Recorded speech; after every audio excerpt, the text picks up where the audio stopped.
2013. Has it stopped sexual harassment at workplace? Our acts against dowry, our acts against child marriage, our PCP and DT Act, how effective have they been in this country? That is a question we need to ask ourselves. There are several schemes that are being launched, like Beti Bachao, Beti Padhao. I think that's more of a slogan than an actual scheme. Because when you see the Beti, the daughter of India,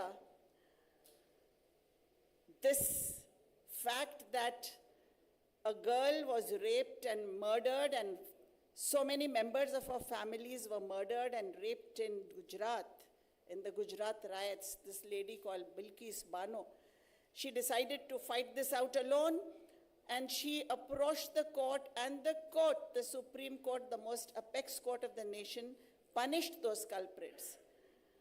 And they were inside the prison when the Gujarat government decided to release them. And these prisoners were released. And when they came out of prison, they were garlanded. They were welcomed. This is the kind of Beti Bachao, Beti Padhao we have in this nation today. When our wrestlers, Olympic gold medalists who won such laurels for us, they have to fight for justice. They go and protest at Jantar Mantar and they are beaten by the police. They do not get justice. When they are asking that, give us justice against the people who are oppressing us, harassing us, that justice is not given. This is not the dream that our founding fathers saw for us in this country. Today, what is the picture of India as far as women are concerned?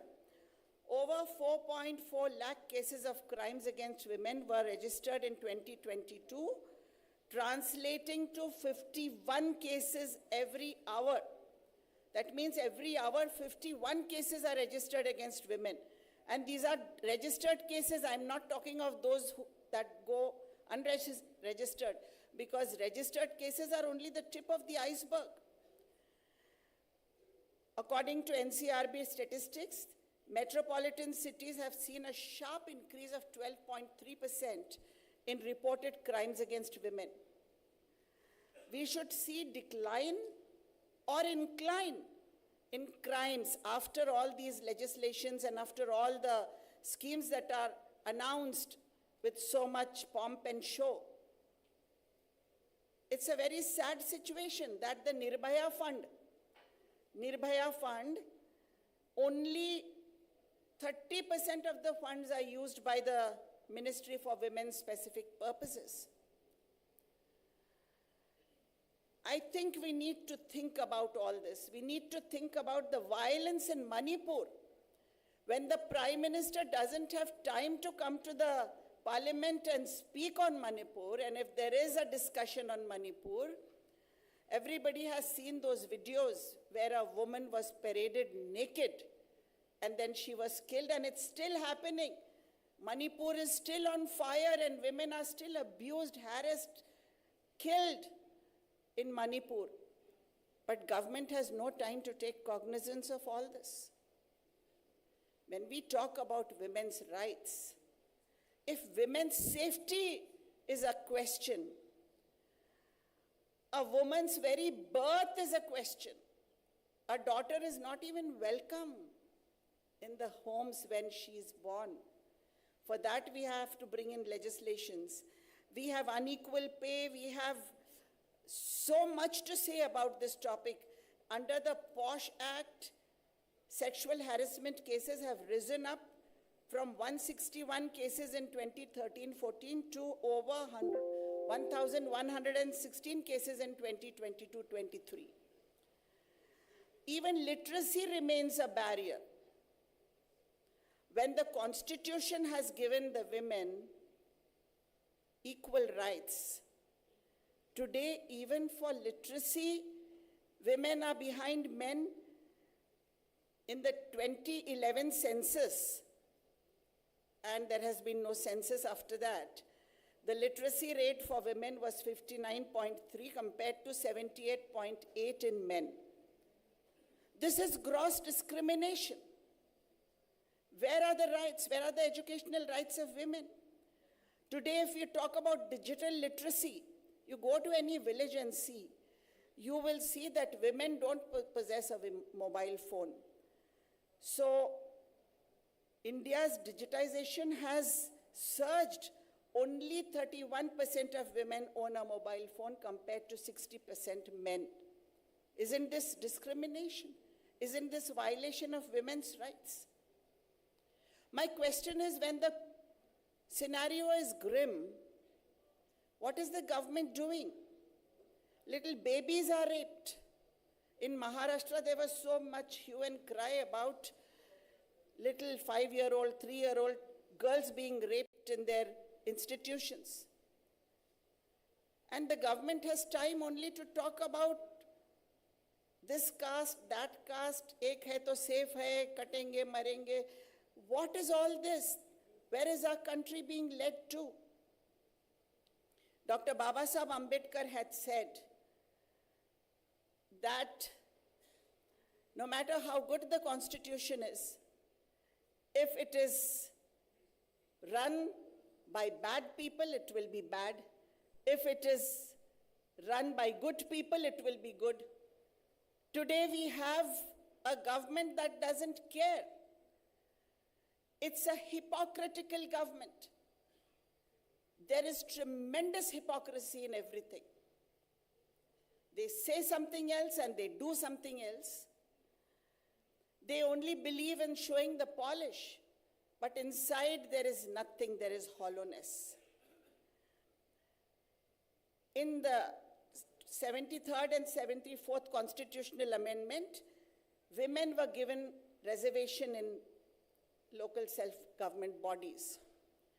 I think that reservation is a transition which is taking place in society.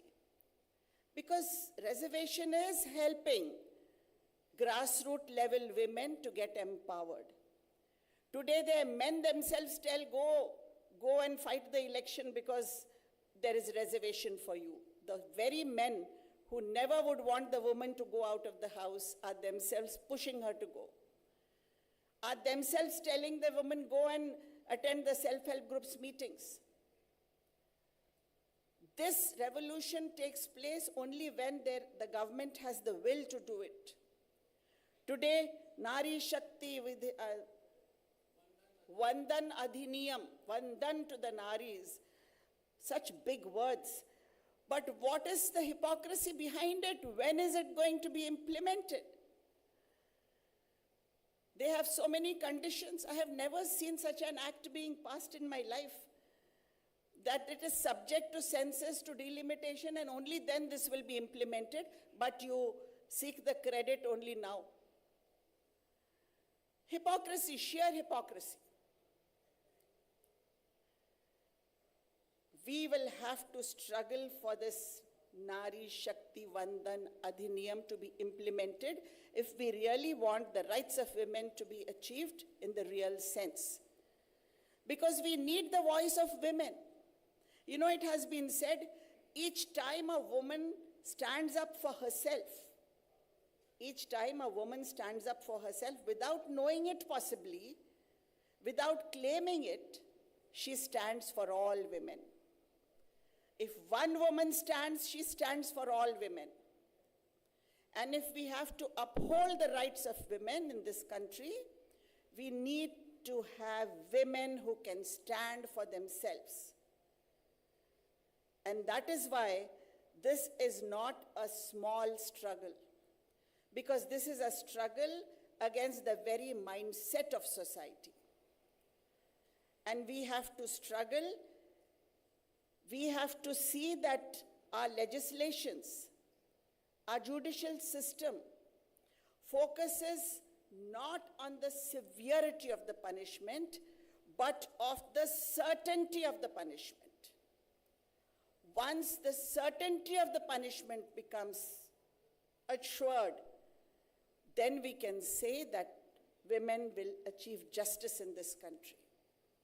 And that is why there is no point in asking, struggling for hang the rapist, hang this, do that, severe punishment. No, we need fast-track courts to really function on a fast-track basis so that whenever a crime happens, justice is meted out and people don't celebrate encounters. People are celebrating encounters because people feel that justice is delayed. And that is why if we have to achieve women's rights, we need to ensure that justice is meted out speedily. Many of my colleagues are from the legal fraternity here. And you know the problems that we are facing in the judicial system. We need reforms there. We need a government with a proper will to do it. And as we celebrate 75 years of Constitution, let us remember its vision of justice, equality, and dignity for all, because women's safety and rights are not just women's issues. They are human issues, foundational to the health of our democracy and the progress of our society. So, it is time for us, as legislators, as policymakers, as citizens, to take responsibility, move beyond tokenism, and make gender equality a reality in this country. And for this, I urge everybody who's here, my colleague, Mr. Wilson, I really appreciate the kind of program that you are taking, but I would also join the person who was speaking here in saying that this should be taken to every corner of the country. And you should have such programs with intellectuals so that we are able to bring about a change in this country and women are really given the due that they deserve. Thank you very much. Thank you, ma'am. Due to time constraints, the speakers are requested to conclude in 3 minutes. I now invite our guest of honor, Honorable Professor Manoj Kumar Jha, Member of Parliament, Rashtriya Janata Dal, to deliver his special address.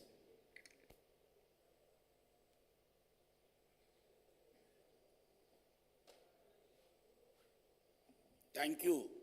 I stick to 3 minutes, I promise. It's a 0 hour for us in Parliament. My colleague, Comrade Raja, had spoken, and in Parliament we have an instrument called associate.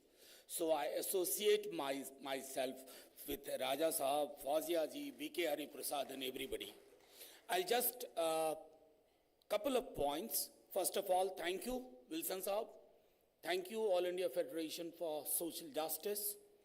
It is important for us now, Bihar, by sheer chance, we were there in power for less than 2 years, and we conducted caste-based survey.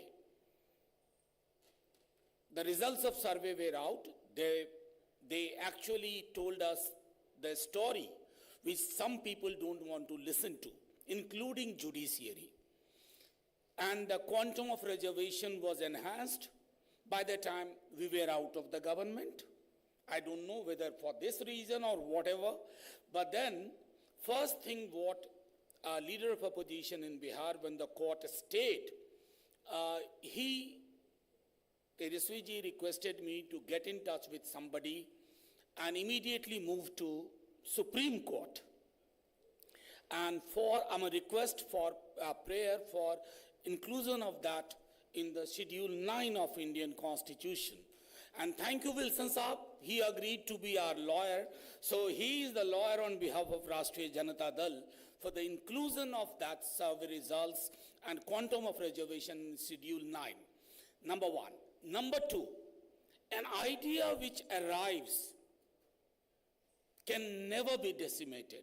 Caste census is an idea which is beyond political party now. Civil society has taken it up. Common citizens have taken it up.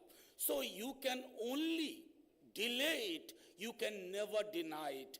We will make sure that this government itself is forced to agree to caste-based census all over India, and then revisit reservation, the quantum of reservation, because there is nothing called sanctity of 50% or whatever. And last, a prayer. Together with all of you, let's request judiciary, listen to the constitution, not to any god, not to the faith you believe in. Thank you very much. Jai Hind.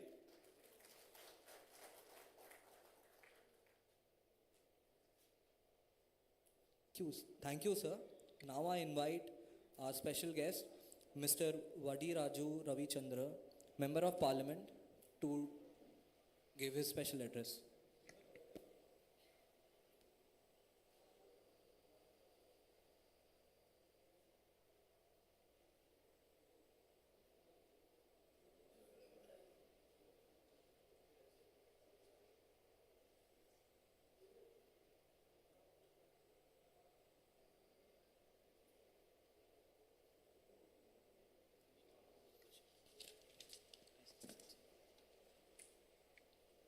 Now I call Honorable Mr. E.T. Mohammed Bashir, Member of Parliament, IUML, to deliver his address.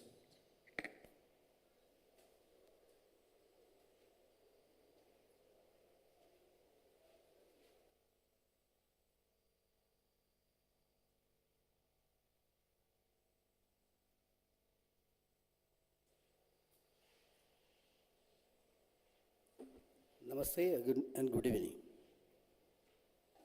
I am not standing before you for a speech. I know the time constraint. My intention is only to congratulate this organization and its leader, Sri Wilson, who is doing wonderful work in the field of social justice. They are fighting for this cause. They are dedicating their time for this very, very inevitable thing. We all know that all the topics we are discussing today is vital and significant. But what should be done? I am of the firm opinion that it's not the question of lack of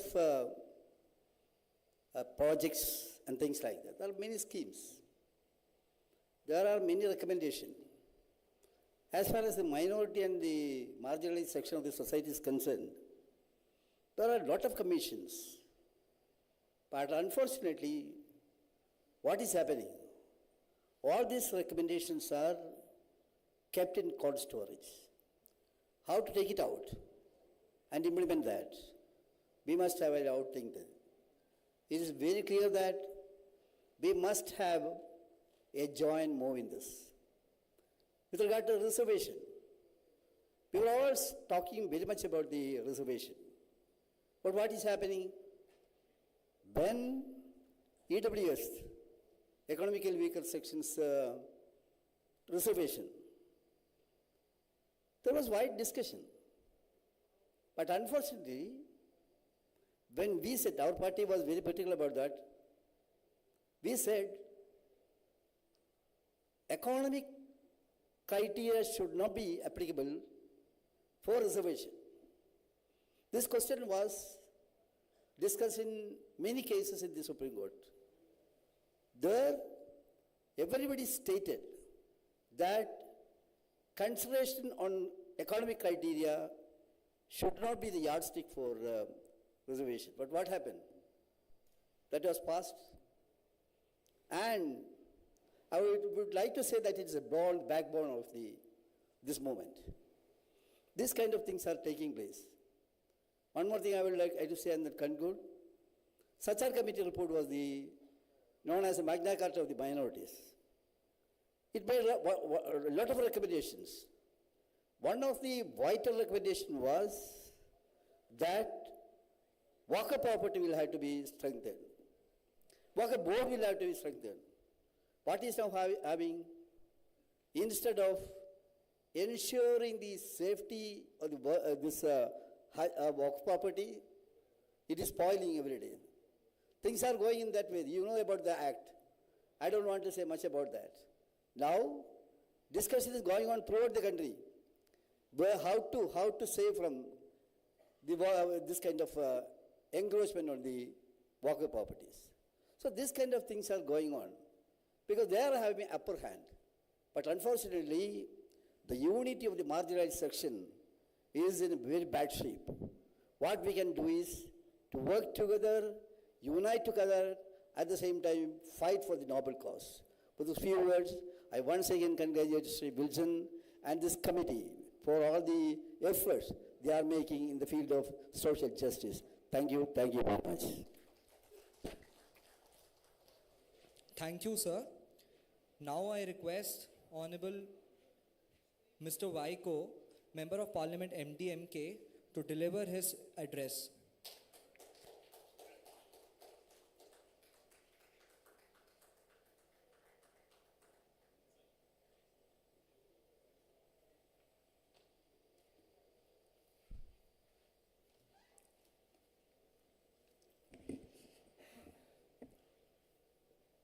Respected President, Honorable Chief Minister of Tamil Nadu, Honorable Thalapathy M.K. Stalin, respected Convener of All India Federation of Social Justice, Mr. Wilson, Honorable leaders of political parties, distinguished participants, dear sisters and brothers, dear friends from press media and visual media, Vanakkam. I express my sincere thanks to the convener and office bearers of All India Federation for Social Justice for giving me this opportunity. In today's third conference of All India Federation for Social Justice, which is spearheaded by the Honorable Chief Minister of Tamil Nadu, Mr. Stalin, the motto of this federation, everything for everyone. Social justice is the bulwark of Indian democracy. Today, the third national conference of this federation themed the caste census, women's rights and reservations, the pillars of social justice is the subject matter of this purposeful conference. Tamil Nadu, through the influence of Dravidian movement, has been at the forefront, advocating and implementing measures aimed at social justice for marginalized communities. Social science scholars trace the seeds of the concept of social justice in ancient philosophers like Plato, Aristotle, and religious theologians like Monk, Augustine, and Thomas Aquinas. The thoughts of these ancient scholars were based on the concept of love thy neighbor. The concept as we understand today was made prominent by Luigi Tapparelli, a Jesuit in the early 1840. After the revolution of 1848, the term social justice was popularized through the writings of Antonio Romani Cerbati. In the late industrial revolution period, American legal scholars started using the term social justice, and in the 20th century, it got embedded in international law. The founding fathers of the Justice Party in the Madras Presidency, led by prominent figures of Dravidian movement, such as Dr. Nadesan, Sir P.T. Tyagarajar, and Thoravat Madhavan Nair, emerged in connect, marked by the social inequalities perpetuated by the caste system and colonial rule in India.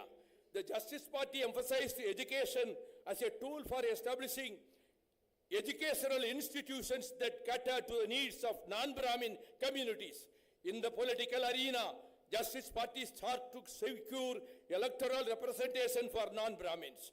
This year is the centenary of self-respect movement launched in 1925 by Periyar E.V. Ramaswamy.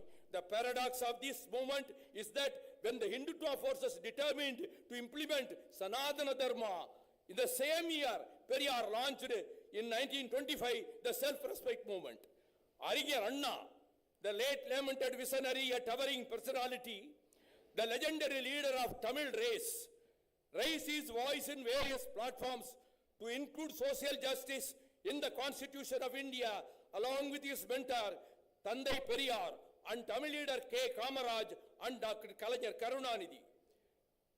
Thandai Periyar's aim was to dismantle Brahminical hegemony. He was deeply influenced by anti-caste reformers like Jyotirao Phule and Baba Saheb, Dr. B.R. Ambedkar. whose ideas echoed the need for social transformation and social justice.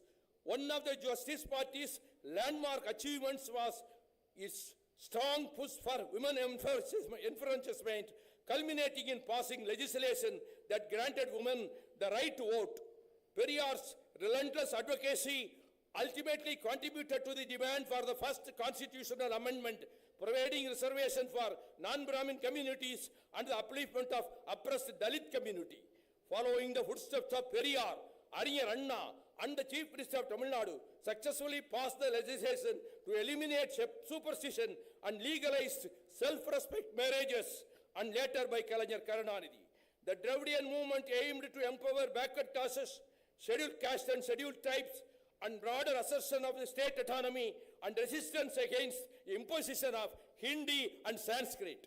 The Dravidian movement promoted secularism as a crucial aspect of social justice. The interplay between the caste census, women's rights and reservations is crucial for advancing social justice in India. A caste census would provide valuable insights into the demographies of different castes, enabling the government to implement targeted welfare schemes. The Women's Reservation Bill, which seeks to reserve 33% of Lok Sabha and state legislature assemblies seats for women, should be implemented forthwith. The census exercise ought to have been started in 2021, but it has not been yet started. The Mandal Commission was established in India on 1st January 1979 by the Janata Party government under Prime Minister Morarji Desai with a mandate to identify the socially or educationally backward classes of India. It was headed by B.P. Mandal, a member of parliament, to consider the question of reservation for people to address caste discrimination and determine backwardness. In 1980, based on its rationale, other backward classes identified on the basis of caste, social indicators made up 52% of India's population, and the commission recommended that members of other backward classes, OBC, be granted reservation to 27% of jobs under the central government and public sector undertakings and seats up in the higher education institutions. August 7th, 1990 is a red letter day because when the then Honorable Prime Minister, Mr. Vishwanath Pratap Singh, tabled in Parliament and declared to implement Mandal Commission recommendations, and the office memorandum was issued on 13th August 1990. For this reason, his government was toppled on 7th November 1990. Indira Sahani versus Union of India, the Mandal Commission case was taken by the Constitution bench of 9 judges of the Supreme Court of India. One among the 9 judges, His Lordship Justice S. Ratnavel Pandian, contributed a beautiful judgment on 16th November 1992, which runs into 80 pages. For want of time, I just quote the summation.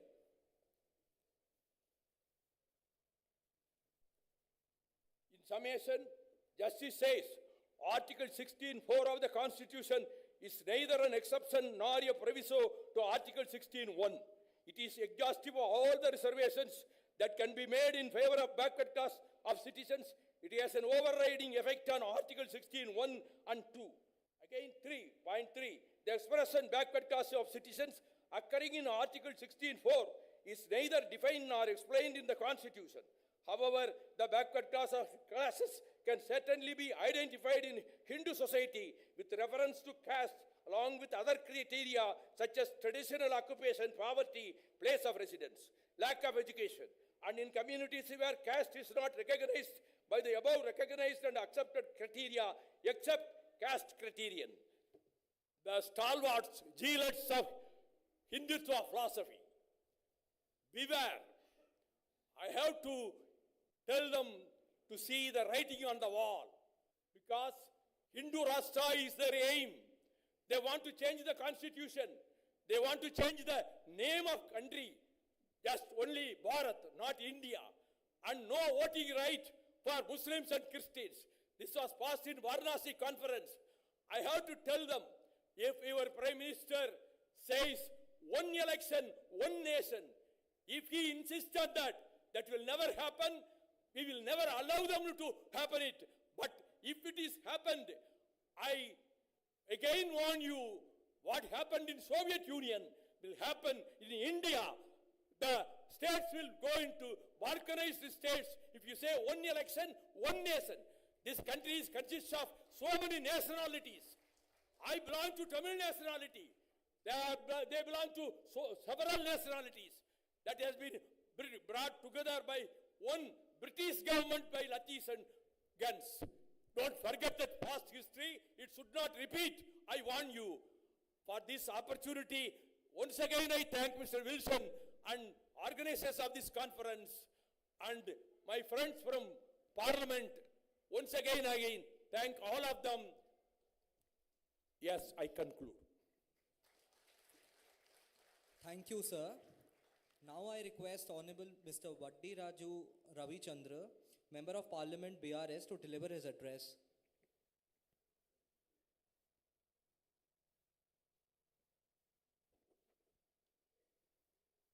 Good evening, esteemed guests and dignitaries who have gathered here to reiterate our advocacy for social justice. It is an honor to address this distinguished gathering at the 3rd National Conference of the All India Federation for Social Justice. I thank the Honorable Chief Minister of Tamil Nadu, Mr. M.K. Stalin Garu, and others for bringing us together to discuss the pressing themes, the caste census, women's rights and reservations, which remain foundational to the idea of India as a socially just democracy. Baba Sahib Ambedkar had rightly said, you must measure the progress of a community by the degree of progress which women have achieved. Women's rights, nationally the Women Reservation Bill is a significant step, but we are still so far away from the implementing. Plus, it will only truly be inclusive if we give horizontal reservations to women from SC, ST, OBC communities. As Telangana's experience shows, we must prioritize the inclusion of women from marginalized communities within these provisions. Honorable former Chief Minister, first Telangana Chief Minister, championed the cause of women's rights when they introduced the legislation to give women 50% reservation in local self-governments in Gram Panchayats and municipalities. As of March 2023, Telangana had 59,000 women as ward members, 6,844 and 4,000 plus women in Mandal and Jilla Parshas. The BRS government under KCR leadership has introduced a plethora of progressive policy initiatives to enable and uplift women's growth in every aspect of life and society.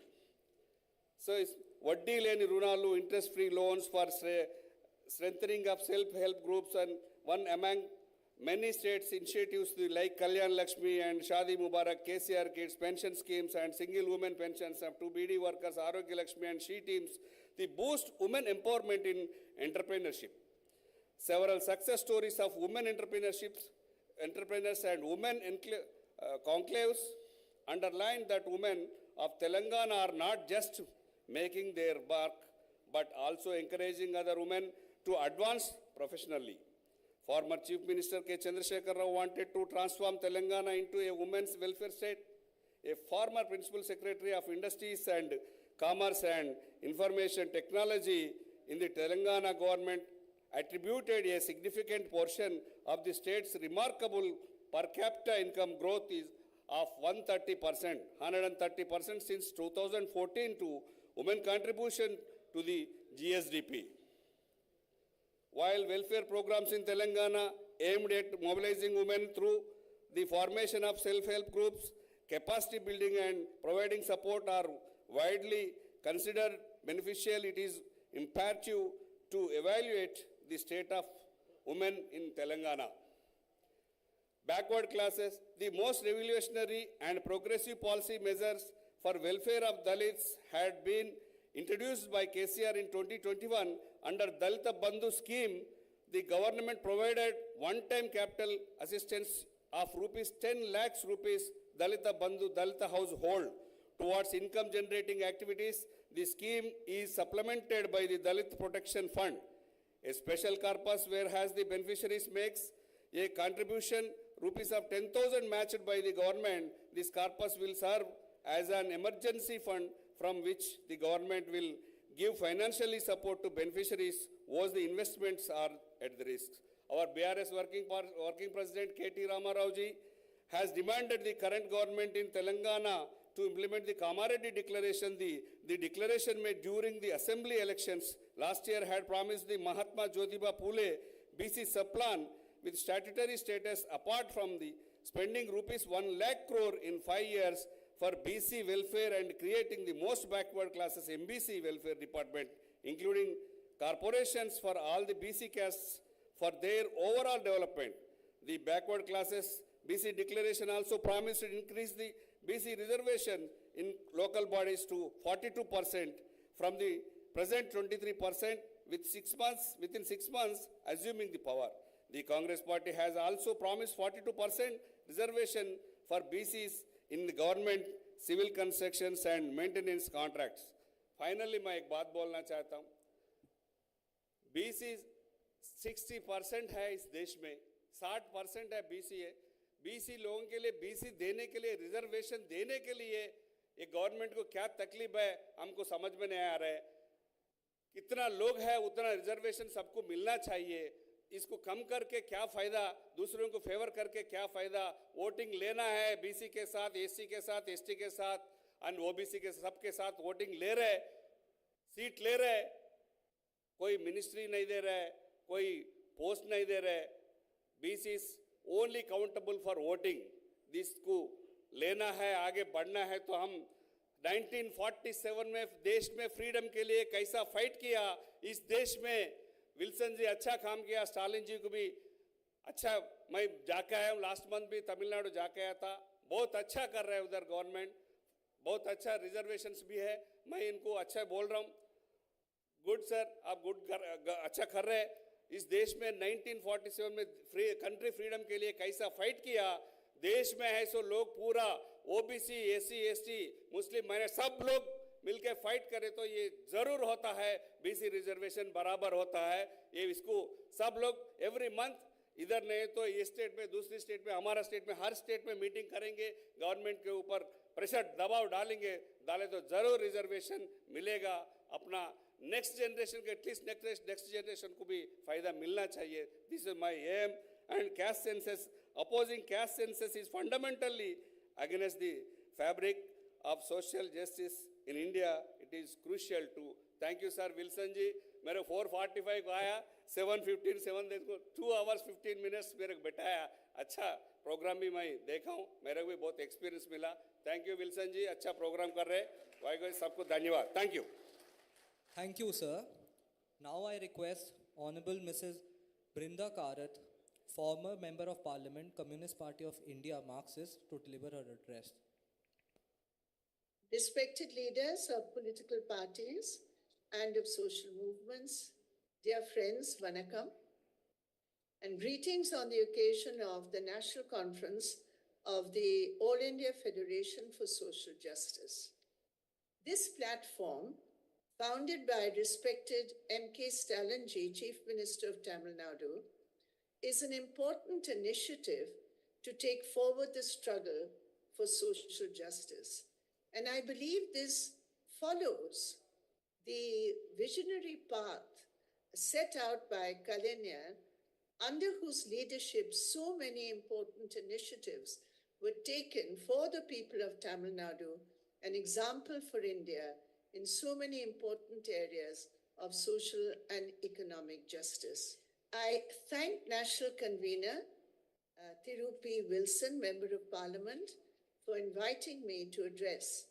The slogan of the Federation, as enunciated by the Chief Minister, is, quote, everything for everyone. And the theme of the discussion today is caste census, women's rights and reservations, the pillars of social justice. If we look at this topic and we look at the conditions in India today, it is striking that there are so many contradictions and paradoxes in the times in which we live. For example, we have a constitution which is rightly considered as a model constitution in the world because it guarantees equal rights for all its citizens. And yet, under this constitution today, India has become one of the most unequal societies in the world. Our constitution prohibits caste, and yet today, caste and the caste system and all its toxicities flourish under the rule and the ideologies promoted by the present ruling party in power at the central government. And as far as women's rights, and Constitution guarantees women's rights, and yet today we women are definitely unequal citizens in which the large mass of women are still subordinate to patriarchal norms. We live in a country where on an average, there are 50 cases of crimes against women registered every hour in India. Every hour, 50 crimes against women. And every day, 88 cases on an average are registered of rape. And as I said, these are just registered crimes. Other crimes which aren't registered are much more. So, what I believe is that we do require strategies to urgently fight for social and economic justice, including demanding reversal of many present government policies towards alternative policies. I think that must be the core of our politics, alternative policies in the economic and social spheres to bring equality against inequality. In the experience of our country, reservations and the instrument of reservations have dismantled to a certain extent, I won't say a great extent, to a certain extent, the iron barriers against historically deprived and oppressed castes, the Shudras, untouchable, and given such communities access to hitherto prohibited areas like equal education and equal employment. Although even today, despite reservations, these communities and our communities of oppressed communities still lag far behind, even according to social indicators put out by the central government. We do demand that this artificial and arbitrary limit of 50% reservations imposed by the Supreme Court is totally wrong and it must be removed. And this is a big issue on which we have to struggle. So when we talk about social justice, we have to see the interlinkages between the economic, the social, and the political. And it is with this approach, my dear friends, that I believe that any underplaying of the role of capitalism in strengthening caste-based and patriarchal social injustice will undermine our struggles. And in my opinion, the slogan, everything for everyone, could be taken as an apt description of a socialist society, a goal many of us believe in and fight for. So I thank you for this opportunity, and I am sure that all of us together will strengthen the struggle for social and economic justice and for the rights of women within this framework and beyond this framework for a better India, for an equal India, an India where indeed the wealth of India belongs to everyone. Thank you very much. Vanakkam. Thank you, madam. Now I invite Honorable Tejasvi Yadav, former Chief Minister, Deputy Chief Minister of State of Bihar, to deliver his address. Our honorable and respectful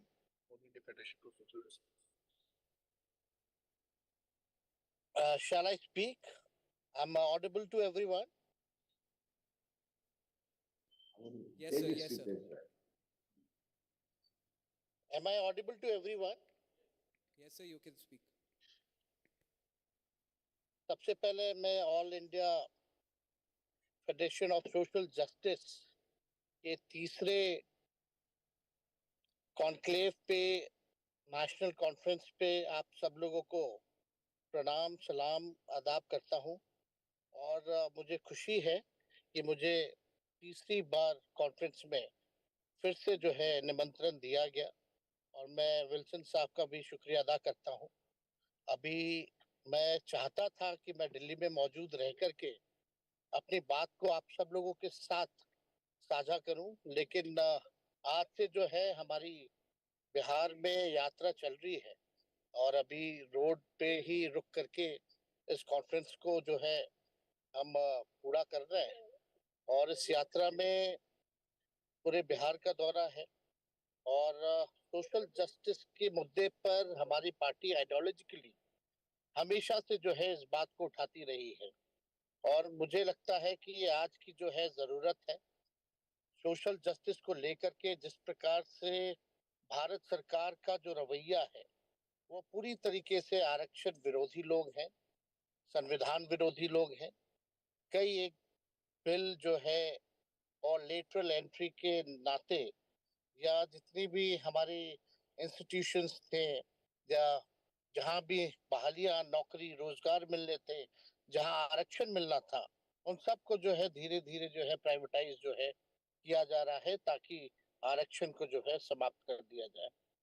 हमारे नेता आदरणीय लालू जी शुरू से ही कहते रहे हैं कि Bharatiya Janata party जो है आरएसएस के इशारे पर काम करती है, आरएसएस के एजेंडे को जो है वो लोग लागू करना चाहते हैं। और मुझे अपनी बात रखने का इस प्लेटफॉर्म पे मौका मिला है, तो मैं दो चार बातें, पॉइंट्स रख के अपनी बात को समाप्त करूंगा। सबसे पहला कि जब हमारी सरकार 2022 में महागठबंधन की बिहार में बनी, तो we were the first government to do the caste based survey. हम लोगों ने पहली बार जो है देश भर में कास्ट बेस्ड सर्वे कराया। हालांकि हम लोग प्रधानमंत्री जी से भी मिले, हमारा डेलीगेशन मिला कि कास्ट सेंसस जो है पूरे देश में होना चाहिए, लेकिन प्रधानमंत्री जी ने मना कर दिया। भारत सरकार ने कई एक बार जो है पार्लियामेंट में जो है मना किया है इस बात को। और तब हम लोगों की राज्य सरकार ने, जब 17 महीने हम लोगों की सरकार थी, तो हम लोगों ने कास्ट बेस्ड सर्वे कराया, और कास्ट बेस्ड सर्वे करा करके हम लोगों ने रिजर्वेशन को, जो 50% का जो बैरियर जो टूट गया था ईडब्ल्यूएस के बाद, उसके बाद हम लोगों ने सर्वे के आधार पर साइंटिफिक जो डेटा हम लोगों ने कलेक्ट किया, उसके आधार पे हम लोगों ने 65% आरक्षण जो है ईबीसी, ओबीसी, एससी, एसटी का बढ़ाने का काम किया, और 10% ईडब्ल्यूएस एज इट इज हम लोगों ने रखा। यानी टोटल 75% आरक्षण जो है बिहार में हम लोगों ने दिलवाने का काम किया। और हम लोगों को डर था कि कभी अगर भाजपा आ जाए तो कहीं ना कहीं से इस आरक्षण को जो है समाप्त कर सकती है। और इसको लेकर के हम लोगों ने कई बार कैबिनेट से भी, हम लोगों ने बिहार कैबिनेट से गवर्नमेंट ऑफ इंडिया को भी भेजा कि इसको शेड्यूल 9 में जो है भेजा जाए, एज पर द तमिलनाडु का जो रिजर्वेशन है, ताकि ये रिजर्वेशन जो है सिक्योर हो सके और जुडिशियली इसका हस्तक्षेप जो है ना हो पाए। लेकिन भारत सरकार ने 7 महीने तक जो है कोई निर्णय नहीं लिया। अचानक से हमारे चाचा जी जो है पलट गए, और बीजेपी जो है सत्ता में आ गई, और जिसका डर था वही हुआ। कोर्ट से स्टे लगा है, और इसमें हमारी पार्टी राष्ट्रीय जनता दल जो है सुप्रीम कोर्ट में जो है लड़ रही है, और पी विल्सन जी जो है हम लोगों के एडवोकेट हैं, वो अपने पक्ष को जो है वहां रख रहे हैं। तो इसके लिए भी उनको हम धन्यवाद देते हैं कि इस इशू पर जो है हमारी पार्टी और सभी लोग जो है मिलकर के लड़ रहे हैं। और दूसरी बात मैं कहना चाहूंगा कि जो भारत सरकार जो बिल लाना चाहती है, वुमेन रिजर्वेशन बिल, उसमें हमारे नेता और हमारे पार्टी का शुरू से ही स्टैंड है कि वुमेन रिजर्वेशन में विद इन रिजर्वेशन हम लोग जो है लाए, रिजर्वेशन में ही रिजर्वेशन लाए, ताकि जो पिछड़े बैकवर्ड महिलाएं हैं या दलित महिलाएं हैं या एसटी महिलाएं हैं, उनको जो है हक मिले, उनको जो है सम्मान मिले, अधिकार मिले, ताकि जो back bencher of the society जो है मेन स्ट्रीम में आए। तो इसकी भी लड़ाई हम सब लोगों को मिलकर के साथ लड़नी चाहिए।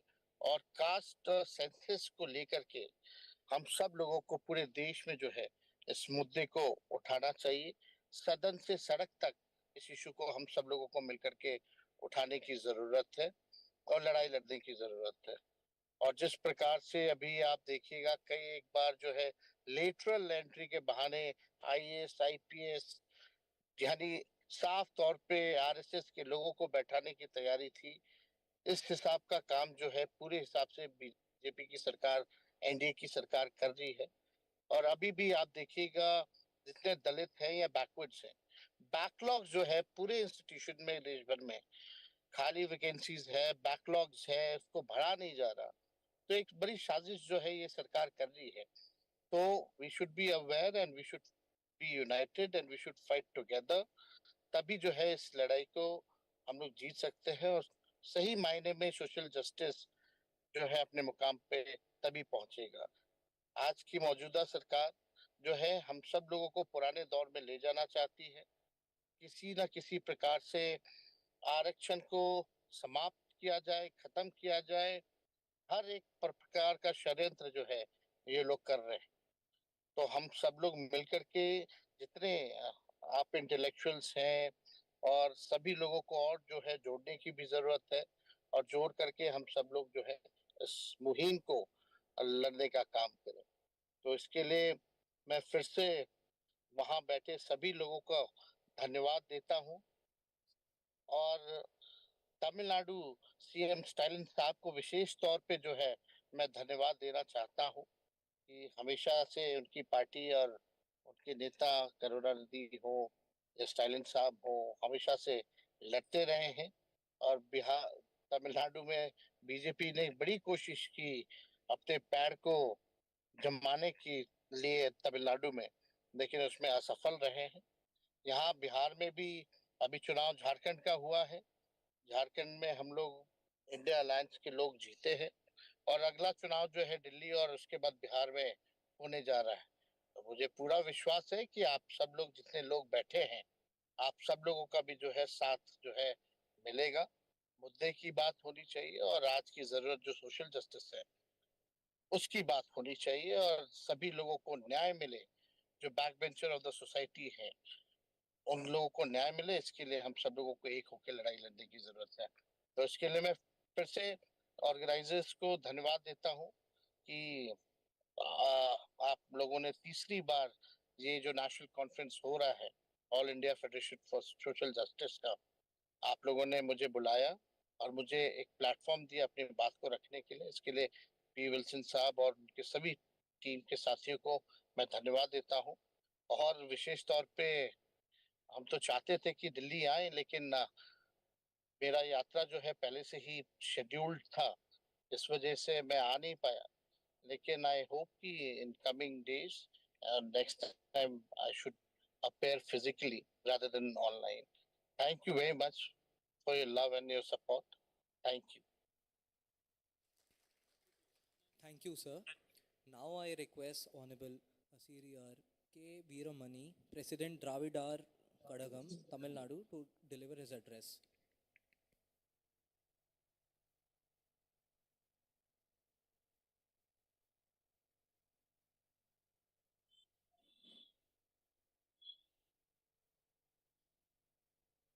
And most distinguished president of this third conference on nationalism, caste census, and women rights. First of all, let me thank the organizers, particularly Mr. Wilson MP and others, for having brought this subject very timely. Even though when rituals are going on about the preamble of the Constitution, we are here not to read, but to practice it. it into action. That is more important. If at all, due to constancy of the consent of the time, I would like to insist upon this august audience, which is consisting of distinguished guests, honorable members of the parliament, and administrators and legal luminaries. Let us all decide to take up the cudgel for our rights. We are not for concessions. What the Constitution of India is enumerated, the rights of reservation, which is not a mere plea for charity. Well, what is not charity? It is on parity we are demanding. If at all for the short time, let me tell you just, I bring the model, the Dravidian model, from the Periyar's social justice, land of social justice. Because the First Amendment, the 76th Amendment, the 90th Amendment, all are due to it. Is it by a mere miracle? No. By organizing the people, by taking the matter to the people, to the awareness, create awareness to the people. That is why we convert all our platforms into an educational forums on reservations. Reservation must be done without any mental reservation. Because already who started the reservation? Somebody, when the word reservation will be pronounced, they are looking at this contempt. Let me all those forces which they want, which oppose the reservation, and say some excuses. It is nothing but castes and all these things. Let me pose one question within this shortness. Who started reservation long time ago? It is Manu. It is the vested interest. It is they who created the caste. And because of the caste, they brought a social injunction that majority of the people should not get the 3 hours, the education. What we want through reservation is not to divide the people, but on the other hand, we are here for social integration. More than national integration, reservation is the only weapon which could bring social integration. That is what the Dravidian model government of Tamil Nadu, under the able and inspiring leadership of our M.K. Stalin, Honorable, who is the president of this conference. You just follow what the Dravidian model says, because we will have to define and say to the people who abhor the reservation, it is no more a thing to be abhorred. On the other hand, it is a methodology, it is a modus operandi to give what to the people who need it, because it is our birthright. It is not a concession. Very, very first preamble sentence says, we must be the people of India. That is more important. It belongs to us. It is our birthright. Having solemnly resolved the Constitution of India into a sovereign, socialist, secular, democratic republic. And this is very important, my dear brothers and sisters. This is an august audience. I need not, because you all know that, you are aware of all these things. But how to implement, that is the question nowadays. So, and to secure to all its citizens, it never discriminates between you and me, he and she, and all these things. That is more important. Justice social, to secure to all its citizens the very first sentence from the Constitution, from the founding fathers. It is a stipulation, it is a condition, it is a must, it is not a concession. It is not a charity. Justice social, economic, and political. So, social justice gets top priority. Later on, only the economic and political. It follows it. So, we are not a concession. So, let us all unite together and give a call. What unites us? We will enlarge the area of agreement. We will discard the area of disagreement. Let us all create our banner. One, that they follow the Dravidian model, which is have 69% of reservation. That too, from an act, a special act by the amendment, 76 amendment, and also with the 90, how it is possible. Think it over, follow it, then we will achieve. Thank you very much. I now invite our Chief Minister of Tamil Nadu, Honorable Shri M.K. Stalin, to deliver the presidential address on the caste census, women's rights and reservations, the pillars of social justice.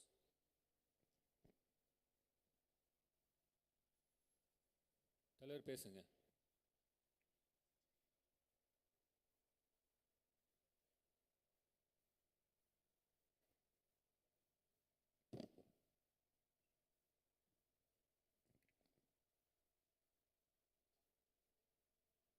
தலைவர் நீங்க பேச ஆரம்பிக்கலாம். தலைவர் வணக்கம். தலைவர் நீங்க பேச ஆரம்பிக்கலாம்.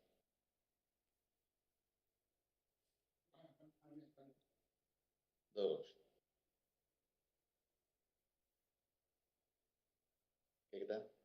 கேக்குதுங்க. நாடாளுமன்ற உறுப்பினர் திரு வில்சன் அவர்களுடைய ஒருங்கிணைப்பில் நடைபெறக்கூடிய அகில இந்திய சமூக நீதி கூட்டமைப்பின் 3வது தேசிய இணைய மாநாட்டில் பங்கேற்று சிறப்பித்துள்ள அகில இந்திய பிற்படுத்தப்பட்டோர் கூட்டமைப்பினுடைய தலைவர் ஓய்வு பெற்ற நீதியரசர் ஈஸ்வராய் அவர்களே, அகில இந்திய தலைவர்கள் மாண்புமிகு ஜார்க்கண்ட் முதலமைச்சர் ஹேமந்த் சோரன் அவர்களே, திரு அகிலேஷ் யாதவ் அவர்களே, திரு தேஜஸ்வி யாதவ் அவர்களே, திரு ஃபரூக் அப்துல்லா அவர்களே, டி ராஜா அவர்களே, திருமதி பிருந்தா காரத் அவர்களே, திரு சஞ்சய் சிங் அவர்களே, திரு வீரேந்திர சிங் யாதவ் அவர்களே, தமிழ்நாட்டிலிருந்து பங்கேற்றிருக்கக்கூடிய நம்முடைய கூட்டணி கட்சியினுடைய தலைவர்கள் ஐயா ஆசிரியர் அவர்களே, அண்ணன் வைகோ அவர்களே, சகோதரர் தோல் திருமாவளவன் அவர்களே, பேராசிரியர் ஜவஹர்லால் அவர்களே, சகோதரர் ஈஸ்வரன் அவர்களே, சகோதரர் வேல்முருகன் அவர்களே, திராவிட முன்னேற்ற கழகத்தை சார்ந்த நாடாளுமன்ற உறுப்பினர்கள் திரு டி.ஆர். பாலு அவர்களே, திருமதி கனிமொழி அவர்களே, திருச்சி சிவா அவர்களே, திரு ராஜா உள்ளிட்ட நாடாளுமன்ற உறுப்பினர்களே, காணொலி வாயிலாகவும் நேரிலும் வந்து உரையாற்றி இருக்கக்கூடிய பல்வேறு அரசியல் கட்சி மற்றும் பல்வேறு அமைப்புகளை சார்ந்திருக்கக்கூடிய தோழர்களே, சமூக நீதியில் அக்கறை கொண்ட பெருமக்களே, உங்கள் அனைவருக்கும் என்னுடைய அன்பான வணக்கம். இந்த சமூக நீதி மாநாட்டை சிறப்பாக ஏற்பாடு செஞ்சிருக்கக்கூடிய கழக மாநிலங்களவை உறுப்பினரும் மூத்த வழக்கறிஞருமான திரு வில்சன் அவர்களுக்கு எனது பாராட்டுக்கள், வாழ்த்துக்கள், நன்றிகள். இரத்த பேதம் இல்லை, பால் பேதம் இல்லை, இதுதான் திராவிட இயக்கத்தோட அடிப்படை கொள்கைகள். இதைத்தான் தந்தை பெரியார் அவர்கள் திரும்ப திரும்ப சொன்னார். மனிதர்களில் உயர்வு தாழ்வு என்ற வேறுபாடு இல்லாத நிலையை உருவாக்கத்தான் இடஒதுக்கீடு எனப்படும் சமூக நீதி உருவாக்கப்பட்டுச்சு. ஆண் பெண் ஏற்றத்தாழ்வை அகற்றத்தான் பெண்ணுரிமை கருத்தியல் முன்னெடுக்கப்பட்டுச்சு. இந்த கொள்கைகளை கருப்பொருளாக கொண்டு இந்த மாநாட்டை வில்சன் அவர்கள் ஏற்பாடு செய்திருக்கிறார். அரசியல் நடவடிக்கைகளை விட சமூக நீதி நடவடிக்கைகளை அதிக அக்கறை கொண்டவர் நம்முடைய வில்சன் அவர்கள். அதனால்தான் இப்படி ஒரு மாநாட்டை அகில இந்திய முழுமைக்குமான மாநாடாக ஒருங்கிணைச்சிருக்கிறார். தமிழ்நாட்டில் உதயமான திராவிட இயக்கத்தோட முற்போக்கு கருத்துக்கள், மானுட வளர்ச்சிக்கான கருத்தியல்கள், அந்த அடிப்படையில் நடைபெறக்கூடிய இந்த மாநாட்டில் கலந்து கொண்டுள்ள அகில இந்திய தலைவர் அனைவருக்கும் என்னுடைய நன்றி. இந்தியா முழுவதும் உள்ள ஒடுக்கப்பட்ட மக்களோட உரிமைகளை மீட்டெடுக்க இப்படிப்பட்ட மாபெரும் அமைப்பை உருவாக்கி நாமெல்லாம் ஒன்று சேர்ந்திருக்கிறோம். கடந்த ஆண்டு நடைபெற்ற முதல் மாநாட்டில் பங்கேற்றப்போ இந்தியா முழுமையும் பிற்படுத்தப்பட்ட பட்டியலின மக்களின் இடஒதுக்கீடு உரிமை காக்கப்படணும். தமிழ்நாட்டில் உள்ளது போல சமூக நீதி கண்காணிப்பு குழுக்கள் அமைக்கப்படணும்னு வலியுறுத்தி பேசியிருக்கிறார். சமூக நீதி கருத்தியல் வெற்றி பெற ஒத்த கருத்துள்ள சக்திகள் ஓரணியில் திரள்கிறது. இந்தியா முழுமைக்கும் அவசியம்னு சொன்னேன். அடுத்த மாநாட்டில் ஒன்றிய பாஜக அரசு சமூக நீதிக்கு எதிரான செயல்பாடுகளை பற்றி சொல்லி ஒன்றிய அரசின் நிறுவனங்கள்ல நிரப்பப்படாம இருக்கிற ஓபிசி, எஸ்சி, எஸ்டி பணியிடங்களை முழுமையா நிரப்ப வலியுறுத்தின. நீதிபதிகள் நியமனம் மற்றும் அரசு ஊழியர்களோட பதவி உயர்வுகளையும் இடஒதுக்கீடு. இடஒதுக்கீட்டுக்குள்ள 50 விழுக்காடு உச்சவரம்பு நீக்கப்படணும்னு அது உள்ளிட்ட தீர்மானங்கள் பலவற்றை நாம் நிறைவேற்றணும். இடஒதுக்கீட்டு உரிமை மாநிலங்களோட அதிகாரத்துக்கு உட்பட்டதா இருக்கணும்னு அப்ப வலியுறுத்தின. இந்த நோக்கங்கள் அடுத்த கட்டத்துக்கு கொண்டு செல்ல இன்னைக்கு மீண்டும் ஒண்ணு கூடி இருக்கிறோம். சமூக நீதி அடையணும் என்பது தனிப்பட்ட ஒரு மாநிலத்தோட எண்ணமோ இந்தியாவோட பிரச்சனையோ அல்ல.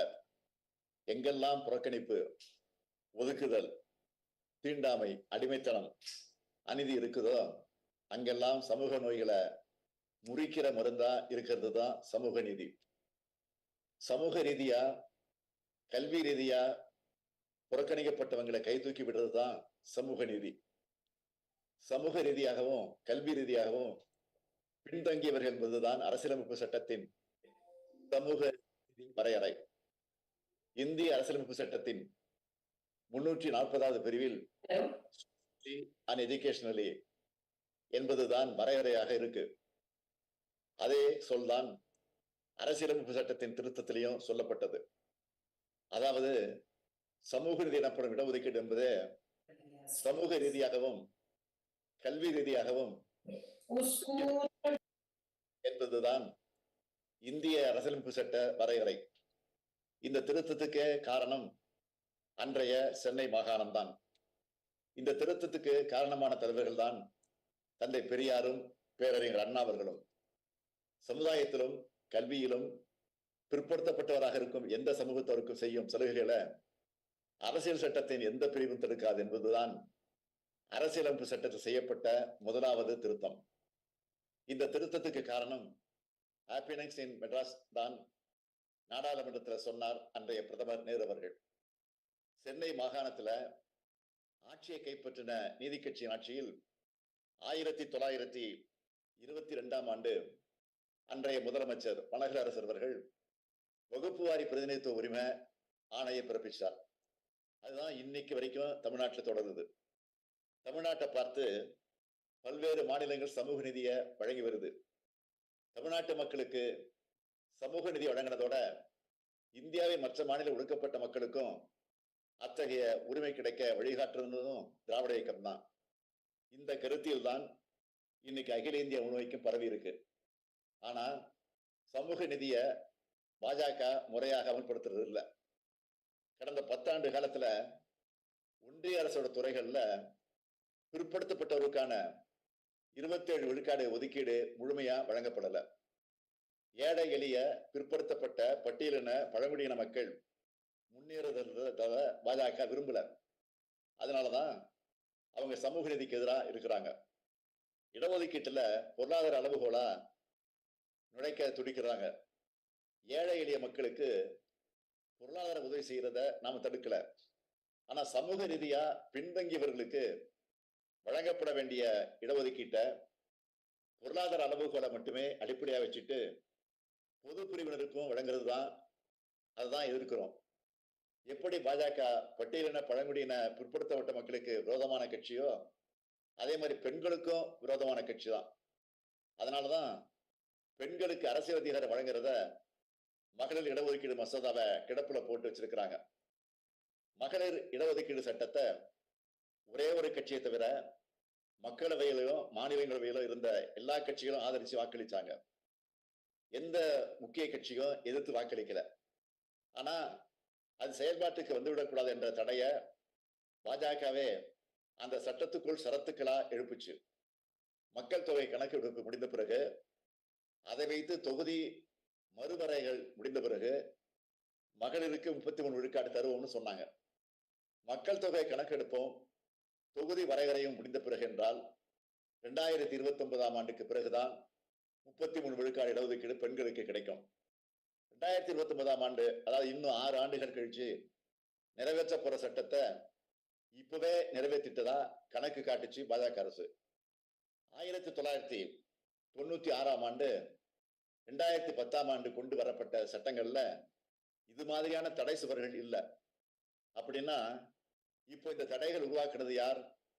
இந்த சட்டத்தை கொண்டு வந்த பாஜகவே தடையும் போட்டிருக்கு. 1929ஆம் ஆண்டு செங்கல்பட்டில் நடந்த சுயமரியாதை மாநாட்டில் தான் பெண்களுக்கு சொத்துரிமை, பணியுரிமை, மறுமணம் செய்து கொள்வது உள்ளிட்ட பல்வேறு புரட்சிகரமான பெண்ணுரிமை தீர்மானங்கள் நிறைவேற்றப்பட்டன. அதோட தொடர்ச்சியாத்தான் திமுக அரசுல பெண்களின் நலன் சார்ந்த பல்வேறு அடுக்கடுக்கான திட்டங்கள் தீட்டப்பட்டு செயல்படுத்தப்பட்டு வருது. எந்த கொள்கையை சொன்னோமோ அது சட்டபூர்வமாகி செயலாக்கி வர்ற அரசு தான் திராவிட முன்னேற்ற கழக அரசு. மகளிர் இடஒதுக்கீட்டை தடுத்து சதி செஞ்ச மாதிரியே சாதிவாரி கணக்கெடுப்பை நடத்தவும் பாஜக அரசு முன் வரல. சாதிவாரி கணக்கெடுப்பை ஒன்றிய அரசு உடனே நடத்தி வலியுறுத்தி தமிழ்நாடு சட்டசபையில நாம் தீர்மானம் நிறைவேற்றியிருக்கிறோம். இந்திய மக்கள் எல்லோருக்கும் கல்வி, பொருளாதாரம், வேலைவாய்ப்பு ஆகியவற்றில் சம உரிமை மற்றும் வாய்ப்பு கிடைக்கிறத உறுதி செய்யும் வகையில திட்டங்களை தீட்டி சட்டங்கள் ஏற்ற சாதிவாரி மக்கள் தொகை கணக்கெடுப்பு அவசியம். 2021ஆம் ஆண்டு எடுக்கப்பட்டிருக்க வேண்டிய மக்கள் தொகை கணக்கெடுப்பை ஒன்றிய பாஜக அரசு உடனே தொடங்கணும். அதோட இணைத்து சாதிவாரி கணக்கெடுப்பையும் நடத்தணும்.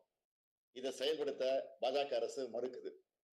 சாதிவாரி கணக்கெடுப்பு நடத்தினா அதை வச்சு உண்மையான சமூக நிதியை வழங்கணும்னு தான் தயங்குறாங்க.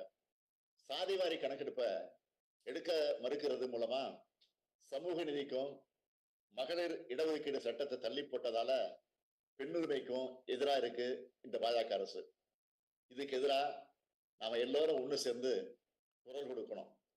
பட்டியலின மக்களின் இடஒதுக்கீடு முறையா வழங்கப்படணும். பிற்படுத்தப்பட்டோர், மிகவும் பிற்படுத்தப்பட்டோர் இடஒதுக்கீடு முறையா வழங்கப்படணும். சிறுபான்மை இடஒதுக்கீடு முறையா வழங்கப்படணும். நீதித்துறையில இடஒதுக்கீடு செயல்பாட்டுக்கு வரணும். இதர பிற்படுத்தப்பட்ட பட்டியலின பழங்குடியின சமுதாயத்தினருக்கு பதவி உயர்வுல இடஒதுக்கீடு உறுதி செய்யப்படணும். சாதிவாரி கணக்கெடுப்பை ஒன்றிய அரசு நடத்தி அதோட தரவுகளை வெளியிடணும். இதையெல்லாம் அகில இந்திய அளவிலையும் மாநிலங்கள் அளவிலையும் கண்காணிக்கணும். சமூக ரீதியாகவும் கண்காணிக்கணும். தமிழ்நாட்டில் திராவிட முன்னேற்ற கழகம் ஆட்சிக்கு வந்ததும் ஆதி திராவிட பழங்குடியினர் ஆணையத்தை அமைச்சது, சமூக நிதி ஆணையத்தை அமைச்சது, சமூக நிதி கண்காணிப்பு குழுவை அமைச்சது. இந்த கண்காணிப்பு குழு கல்வி, வேலைவாய்ப்பு பதவிகள், பதவி உயர்வுகள், நியமனங்கள் ஆகியவற்றில் சமூக நிதி அளவுகோல் முறையா முழுமையா பின்பற்றப்படுதா என்பதை கண்காணிச்சுக்கிட்டு வருது. இதே மாதிரி எல்லா மாநிலங்களையும் குழுக்கள் அமைக்கப்படணும்.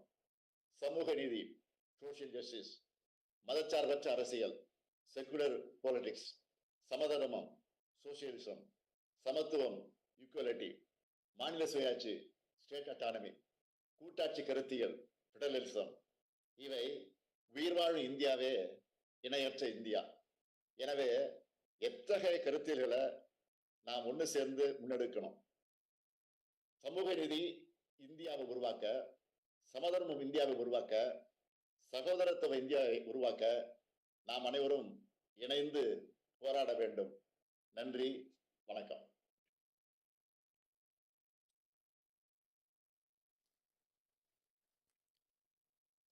Thank you, sir. Now I request Honorable Mr. Farooq Abdullah, Member of Parliament, former Union Minister and President Jammu and Kashmir.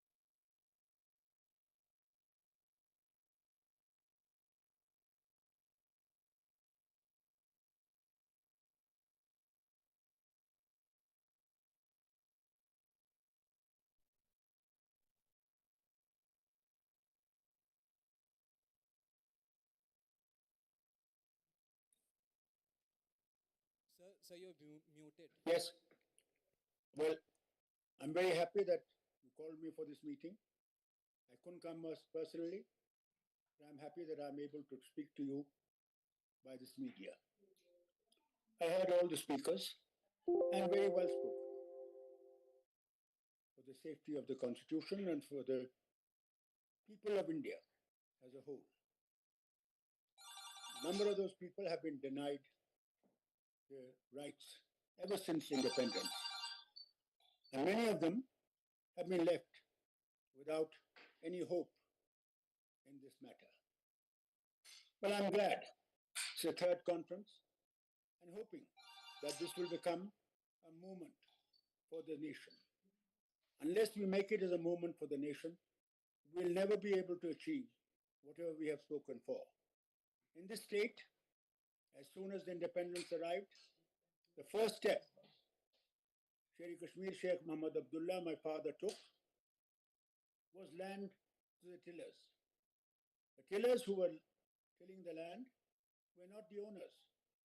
And the man who was the owner, it was up to him, whatever product he was able to produce, how much he got. If you got 16 boris of rice, you may give him just half a bori of it. So this was all changed. And without any compensation, the tillers of all who were absolutely downtrodden got the land. Second step that was taken, education was made free from the primary level to the university level, so that people could get education, which was vital for progress of any state or any country. Education is vital. Health was made free for the people, because if a person is healthy, nation will be healthy. Many steps were taken. Our women who used to wear burqa were in parda all the time.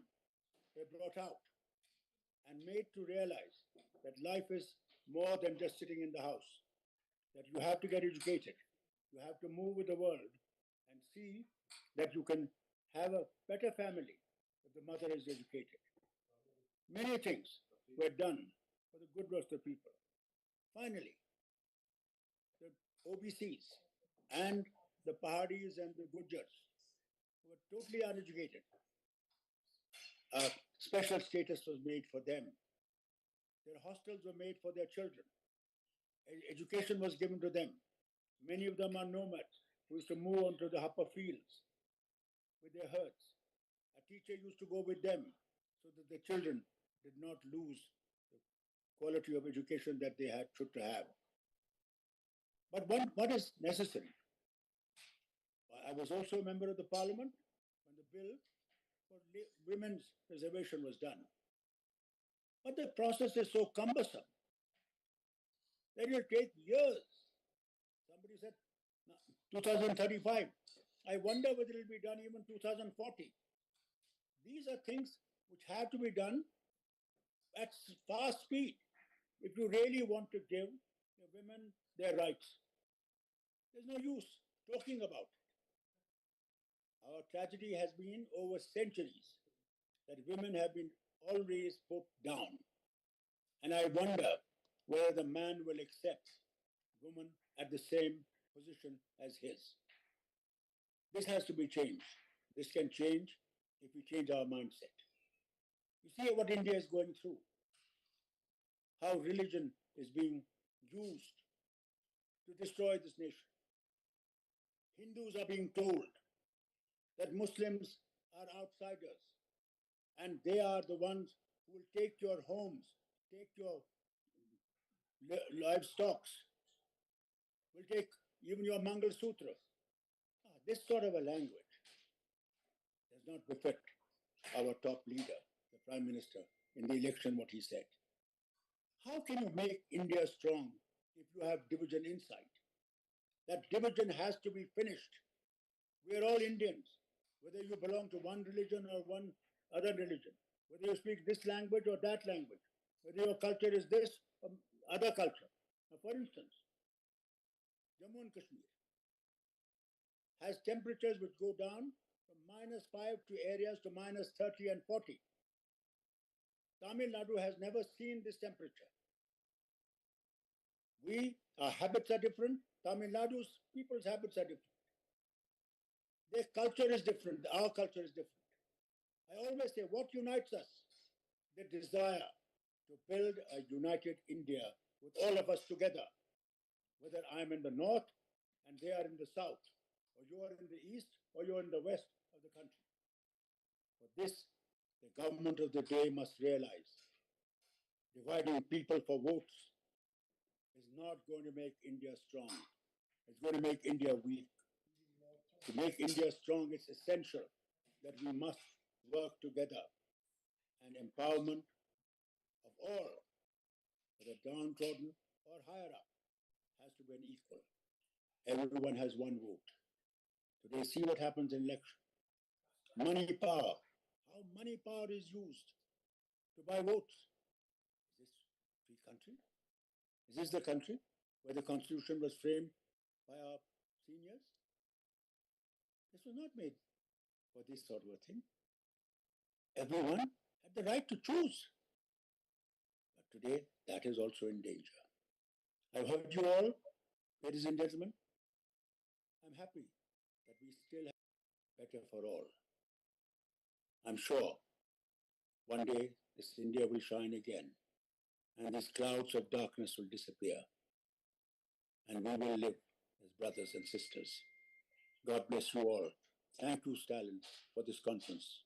And thank you, all of you who have joined us today. God bless you.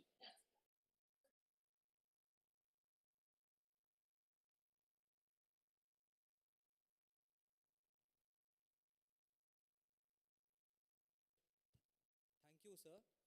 Now I request Honorable Mr. Hemant Soren, Chief Minister of Jharkhand. Honorable Mr. Akhilesh Yadav, Member of Parliament, former Chief Minister of Uttar Pradesh, President Samajwadi Party, to deliver his keynote address. को सभी के लिए everything for everyone के उद्घोष के साथ all India federation for social justice की स्थापना का सत प्रयास सराहनीय है।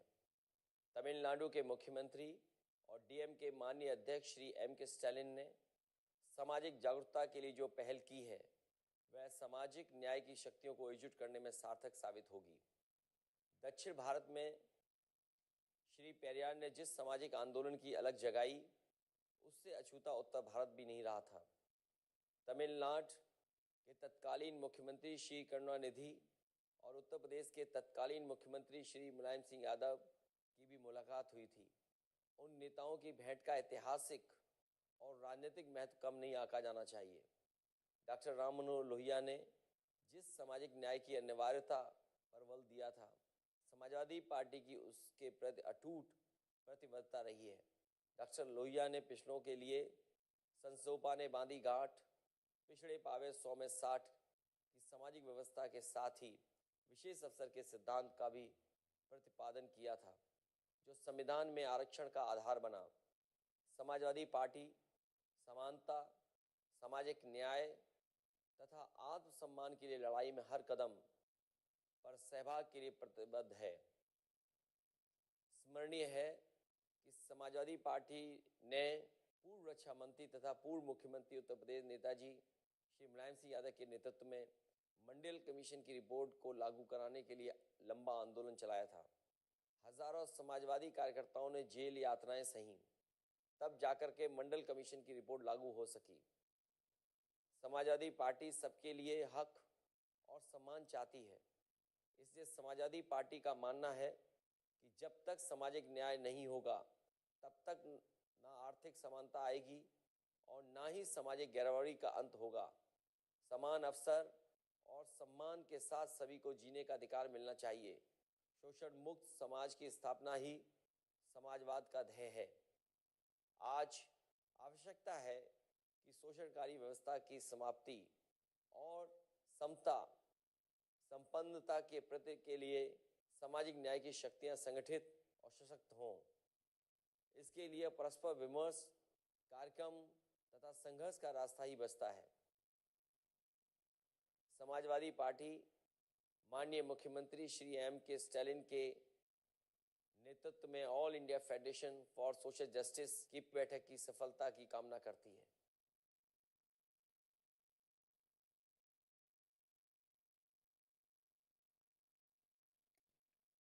you, sir. Now I request Honorable Mr. The respected Tiruna Vadavan, Member of Parliament, Tamil Nadu, and President VCK to deliver his special address. Of All India Federation for Social Justice, the most respected Chief Guest of this conference, our Honorable Chief Minister of Tamil Nadu, and all other dignitaries who are participating in this conference. Good evening to you all. I am so sorry for not attending this event in person due to some inevitable issues in Tamil Nadu. I extend my support on behalf of my party VCK for this conference to attain the goal of the conference, the target of the conference.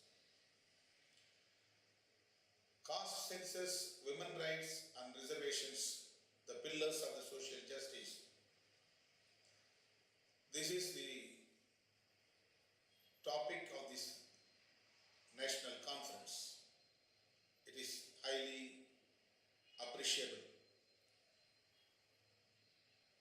In these three issues, the caste census is very essential one. All the opposition parties, including All India Congress Committee and DMK, are demanding caste census. But the union government, BJP government, is not ready to listen our voice. In this juncture, the unity of opposition party is inevitable one. We should work hard to make awareness among the people regarding this issue. Unless caste census, we cannot achieve our goal. We cannot protect the social justice. So, on behalf of VCK, I would like to extend our support to this All India Federation for Social Justice to make Bahujan unity across the country to protect social justice. Thank you. Thank you, sir. Now I request Honorable Mr. Hemant Soren, Chief Minister of Jharkhand, to give his special address. Thank you. सबसे पहले तो ये तीसरे दफा national conference का कार्यक्रम आयोजित हुआ है। All India federation for social justice जो हम लोगों का विषय है, और इस कार्यक्रम को शुरू करने के लिए मैं तमिलनाडु के मुख्यमंत्री आदरणीय स्टालिन साहब को बहुत बहुत धन्यवाद देता हूं। पिछले वक्त भी मैं था आपके साथ और आज भी हूं। और एक दुखद खबर भी है आपके तमिलनाडु से कि वहां साइक्लोन आया है, 12-13 लोग की जानें चली गई, और इसका हम मारे गए लोगों के प्रति श्रद्धा सुमन अर्पित करते हैं। भगवान उनकी आत्मा को शांति दे। आज फिर से हम लोग यहाँ एकत्रित हुए हैं कास्ट सेंसस को लेके, वुमेन राइट्स को लेकर के, रिजर्वेशन को लेकर, और कैसे आदिवासी, दलित, पिछड़े, वंचित लोग आज जहां हम चांद की ओर जा रहे हैं, लेकिन इन वर्गों में लगातार संघर्ष की बातें हमें देखने को मिल रहा है। आज इन वर्गों के हक अधिकार के लिए, जैसे कि अभी अभी अखिलेश जी ने कहा कि हमारे अग्रणी नेताओं ने कितनी संघर्षें की, चाहे वो समाजवादी पार्टी के मुलायम सिंह जी हों, चाहे आदरणीय शिबू सोरेन जी हों, चाहे लालू प्रसाद जी हों, चाहे तत्कालीन तमिलनाडु मुख्यमंत्री आदरणीय करुणानिधि जी हों, बहुत सारे लोग जिन्होंने गरीब, पिछड़े, आदिवासी, दलित लोगों को उनके हक के लिए बहुत लंबा संघर्ष किया। और कहीं ना कहीं आज इस चर्चा से ये लगता है कि आज ये लड़ाई, ये संघर्ष खत्म नहीं हुआ है। और जहां तक मैं भी ये महसूस करता हूं कि ये संघर्ष अभी खत्म नहीं हुआ, बल्कि मुझे लगता है ये संघर्ष अभी बहुत लंबा अभी लड़ने की आवश्यकता है और मजबूती से लड़ने की आवश्यकता है। जो वर्तमान देश का राजनीतिक हालात है और उस हालात के बारे में अगर चर्चा शुरू हो जाए तो बहुत लंबा चर्चा हो जाएगा। आज किस तरीके से देश के हर वर्ग के लोगों को डराया जा रहा है, धमकाया जा रहा है, एक भय का वातावरण पूरे देश में फैलाया जा रहा है, चाहे वो किसी भी वर्ग में। और जिस तरीके से देश के अंदर एक नई राजनीतिक परिभाषा गढ़ी जा रही है, कभी कभी लगता है बाबा भीमराव अंबेडकर जी के द्वारा जो लिखा गया संविधान है, उस संविधान की भी धज्जियां उड़ाने की चर्चा बड़ी जोरों से होती है। लेकिन मुझे खुशी है कि देश के विभिन्न कोने में आज भी ऐसे लोग मौजूद हैं जो इस लड़ाई को मजबूती से लड़ रहे हैं। आदरणीय स्टालिन जी ने आज इस कार्यक्रम को होस्ट किया है और निश्चित रूप से मेरा ये आप लोगों को आश्वस्त मैं करना चाहूंगा कि सोशल जस्टिस के दिशा में, चाहे महिलाओं के सशक्तिकरण की बात हो, चाहे कास्ट सेंसस की बात हो और रिजर्वेशन की बात हो, इन सभी के साथ मैं आपके साथ खड़ा हूं। लेकिन बड़ी चिंता की बात है कि आज इतनी मजबूत संविधान होने के बावजूद लेटरल एंट्री की बात होती भी है। आज के दिन में न्यायपालिका, कार्यपालिका, विधायिका किस तरीके से देश के किसानों को, मजदूरों को, आदिवासियों को, दलित को, पिछड़ों को, अल्पसंख्यकों को नजरअंदाज कर रही है। बड़ा ही विचित्र स्थिति आज मुझे लगता है कि आजाद भारत के बाद आज जिस सपने को हमारे अग्रणी नेताओं ने, हमारे राष्ट्रपिता महात्मा गांधी जी ने जो सपना देखा था, कहीं ना कहीं वो सपना पूरा होने की दिशा में बढ़ता नहीं दिख रहा है। और इसके लिए मुझे लगता है देश के हर कोने से, हर छोर से, मैं अभी थोड़ी देर पहले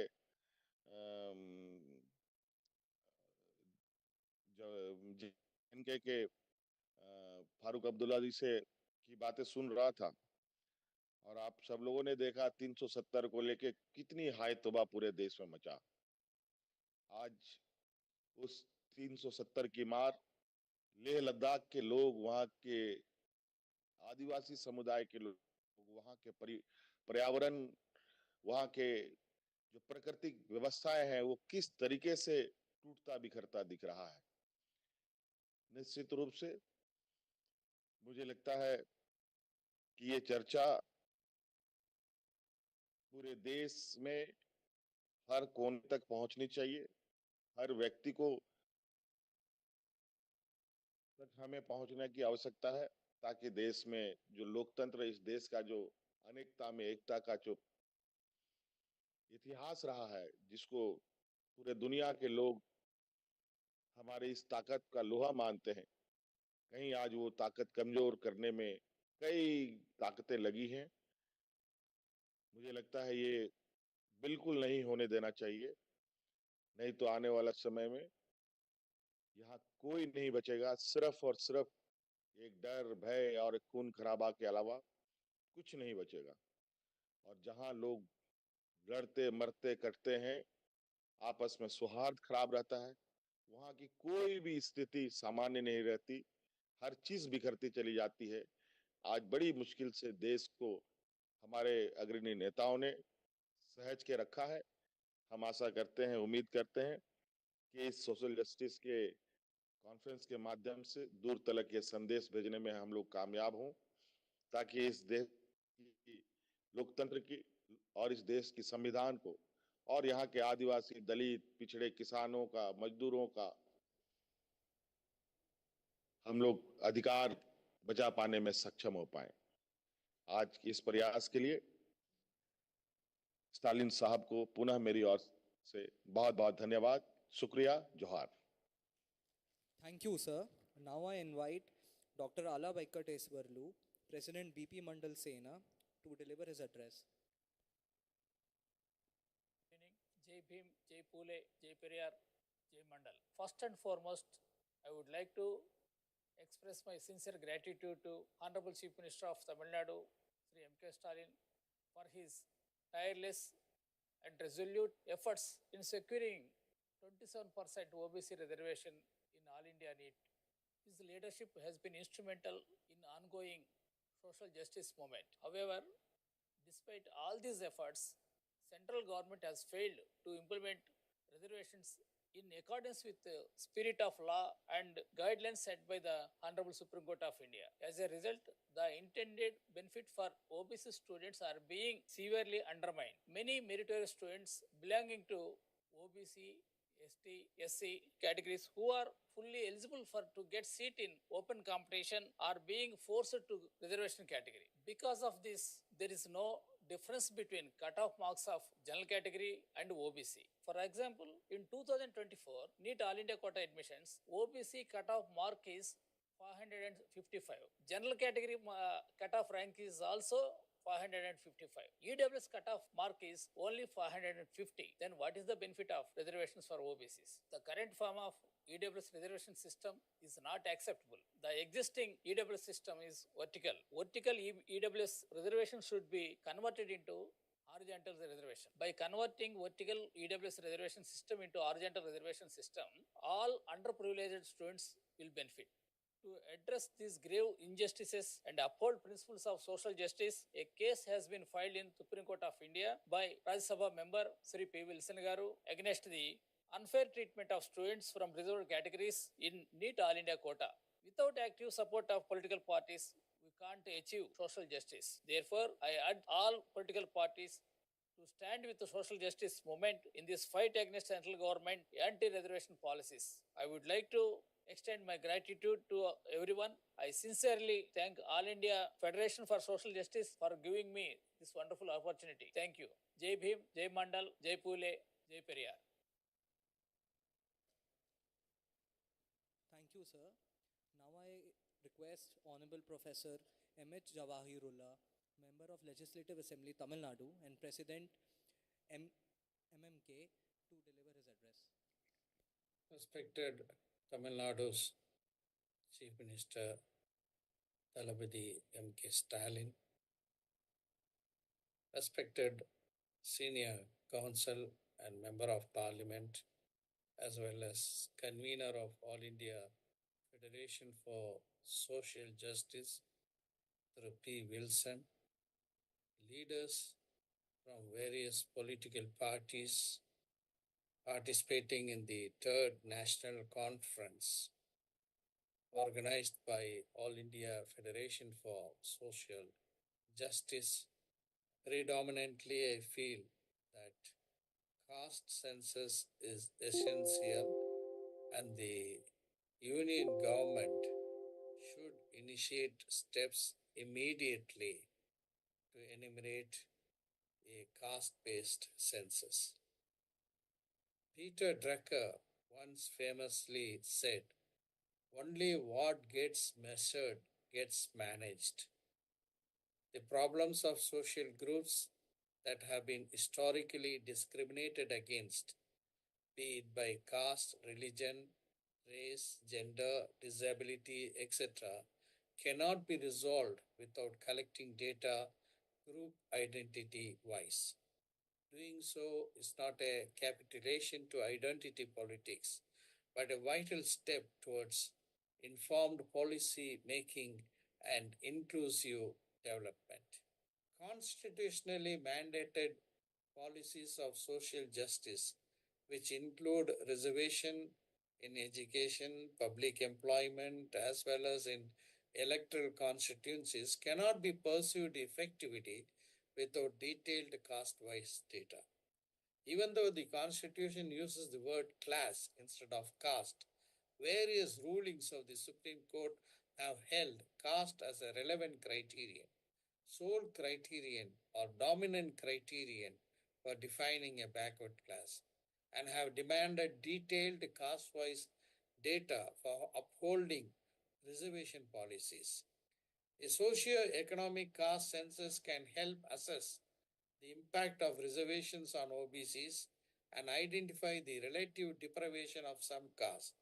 This assessment can inform future policy decisions and ensure that affirmative actions achieves its intended goals.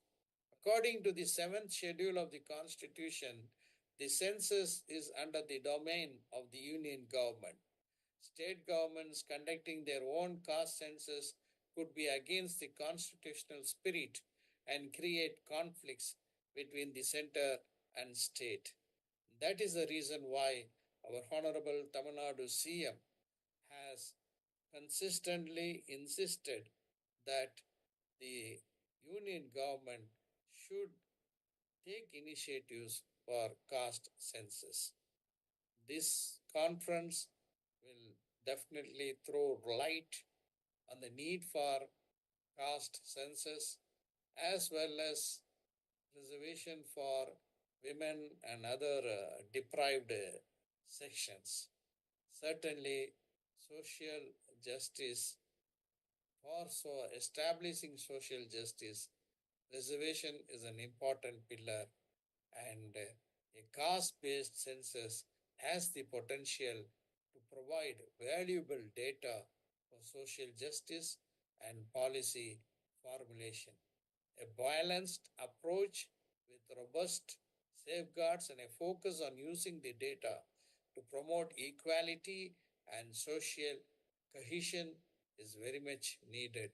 We hope the Union government will initiate measures for caste census. Thank you. Thank you, sir. Now I request Honorable Mr. E.R. Ishwaran, Member of Legislative Assembly, Tamil Nadu, and General Secretary, KMDK, to deliver his address. Good evening to all leaders. Once again, the convener of All India Federation for Social Justice, my brother, Mr. P. Wilson, gathered us together and make our voice for social justice heard by this great nation. I thank Mr. Wilson for his continuous efforts. The Union government has to start and speed up the process of caste census. Some political parties induced by the BJP are trying to put the responsibility on the state governments. This is delaying tactics to push their own political agenda. We have to be very careful. Even though the political parties, including us, trying hard to protect the rights of women of this country, the reality is totally different. Long way to go. But passing the women's bill in the parliament will be an important step to achieve this. Now, the new MP, Mrs. Priyanka Gandhi, is inside the parliament. Let us hope to achieve. Reservation is the main pillar of social justice, which has to be protected at any cost. As per the present reservation policy, we achieve the social justice in between the castes, but the same justice within the caste is questionable. Opportunities are not equal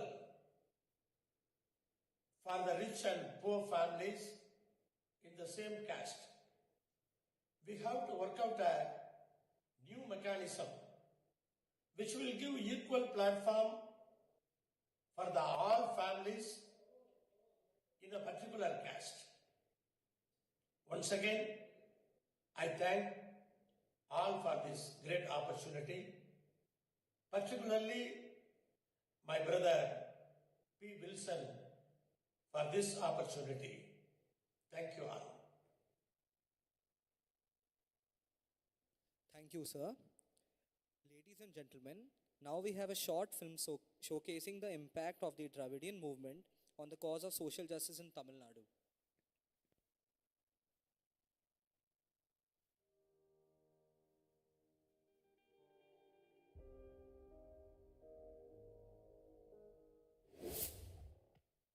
The state of Tamil Nadu and the Dravidian movement that has shaped its political history resonates as the voice of social justice across India. The social justice movement started by Thandai Periyar and Justice Party leaders is now being carried forward by the Dravida Munnetra Kazhagam, which continues to uphold and fight for the rights of the oppressed class. For over 75 years, the DMK has been a transformative force in the field of social justice. Former Chief Minister C.N. Annadurai laid the groundwork for the political revolution and led the party to power for the first time in the state. From then till now, successive DMK governments have kept social justice at the forefront of their policies. The iconic leader, Dr. Kalaignar M. Karunanidhi, despite numerous legal and political challenges, enacted a groundbreaking legislation bringing 69% reservation in education and employment.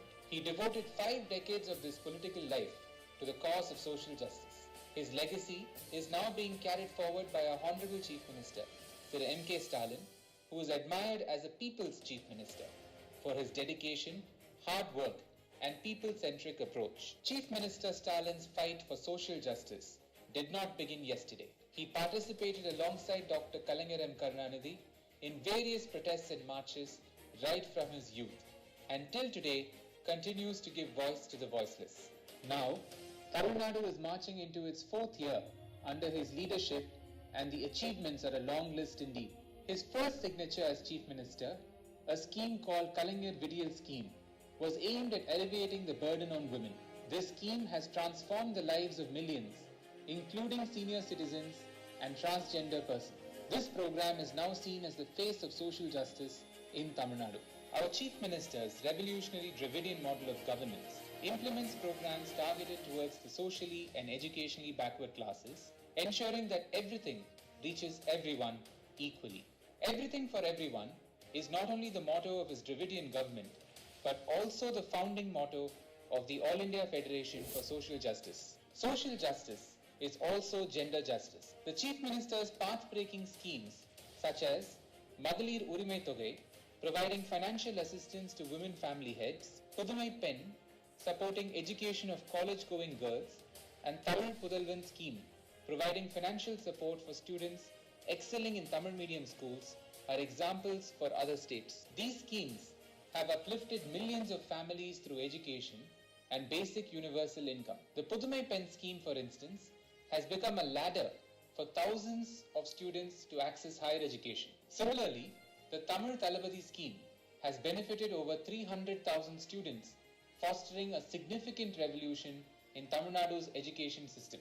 The DMK government, led by Chief Minister Stalin, has also broken glass ceilings in religious spheres by ensuring that people of all castes and genders are able to enter temples and worship God freely. The DMK government has appointed persons from so-called lower castes as priests and women as Odavars, Tamil devotional singers. This breaks centuries-long barriers for women to participate in religious worship. Under Stalin's leadership, the Tamil Nadu government also passed a resolution in the State Assembly urging the Union government to conduct a caste-based census along with decadal census. This is a vital step to ensure equitable reservation based on demographic data. MK Stalin's leadership has united other states and marginalized communities under the banner of social justice by forming the All India Federation for Social Justice.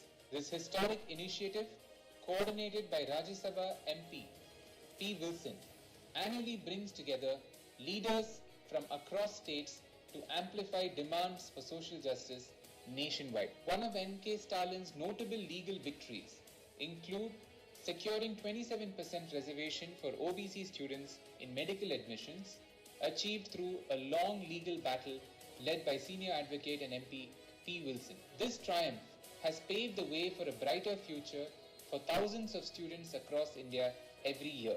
Deputy Chief Minister of Tamil Nadu, Udayanidhi Stalin, has emerged as a youth icon, carrying forward the torch of social justice. Everywhere he goes, he preaches the ideals of social justice in a language spoken by the youth of today. He compliments the Chief Minister's efforts to secure social justice through education and youth empowerment. Under his leadership, the Department of Sports and Youth Welfare has introduced 3% government job reservations for athletes, empowering over 100 talented youths, a testament to the Dravidian model's focus on wholesome development and not just book learning. The aspirations of social justice movement, championed by Thandai Periyar and nurtured by Kalaignar Karunanidhi in Tamil Nadu, are being taken to new heights by the Dravidian model government of MK Stalin. Tamil Nadu stands tall as a beacon of social justice, proving that inclusive development and equity are achievable without compromising the core ideal of social justice under the visionary leadership of MK Stalin. We have promises to keep and miles to go before we sleep.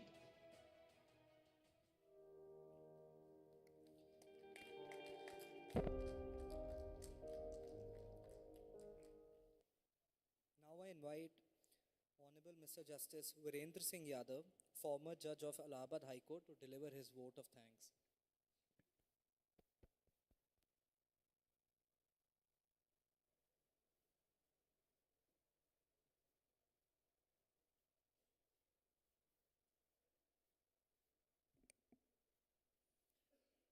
सभी को नमस्कार.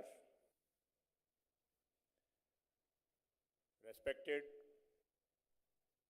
participants in this event organized by All India Federation of Social Justice, presided by Honorable Thiru M.K. Stalin, Chief Minister Tamil Nadu, and convened by Thiru P. Wilson, Honorable Member Parliament, Rajya Sabha.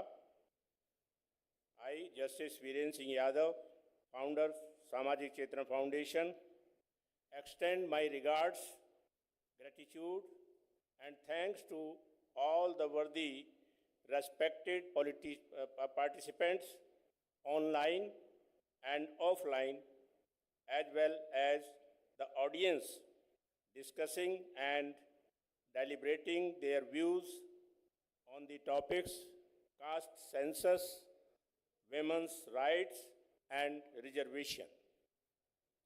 Honorable Chief Minister, Tamil Nadu, Thiru M.K. Stalin, is entitled to special thanks, and Mr. P. Wilson, along with his team, does also deserve to special thanks for making this event successful. What has been stated by all the speakers online and offline in this event is not to be repeated by me, but now the time has come to join the hands together for social justice with All India Federation of Social Justice for and making effort to achieve the goal of social justice which is discussed today. Thank you.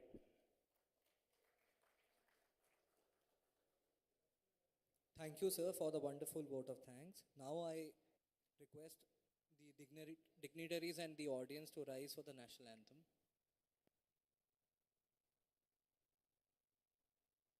जनगण मन अधिनायक जय हे भारत भाग्य विधाता पंजाब सिंध गुजरात मराठा द्राविड उत्कल बंगा विंध्य हिमाचल यमुना गंगा उज्जल जलधि तरंगा तव शुभ नामे जागे तव शुभ आशीष मांगे गाहे तव जय गाथा जन गण मंगलदायक जय हे भारत भाग्य विधाता जय हे जय हे जय हे जय जय जय जय हे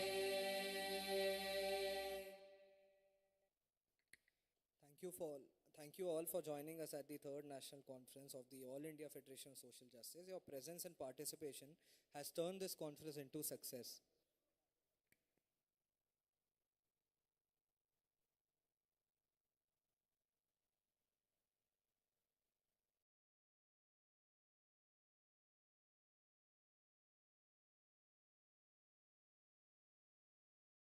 We'll give it a couple of minutes and let people join in and then start proper.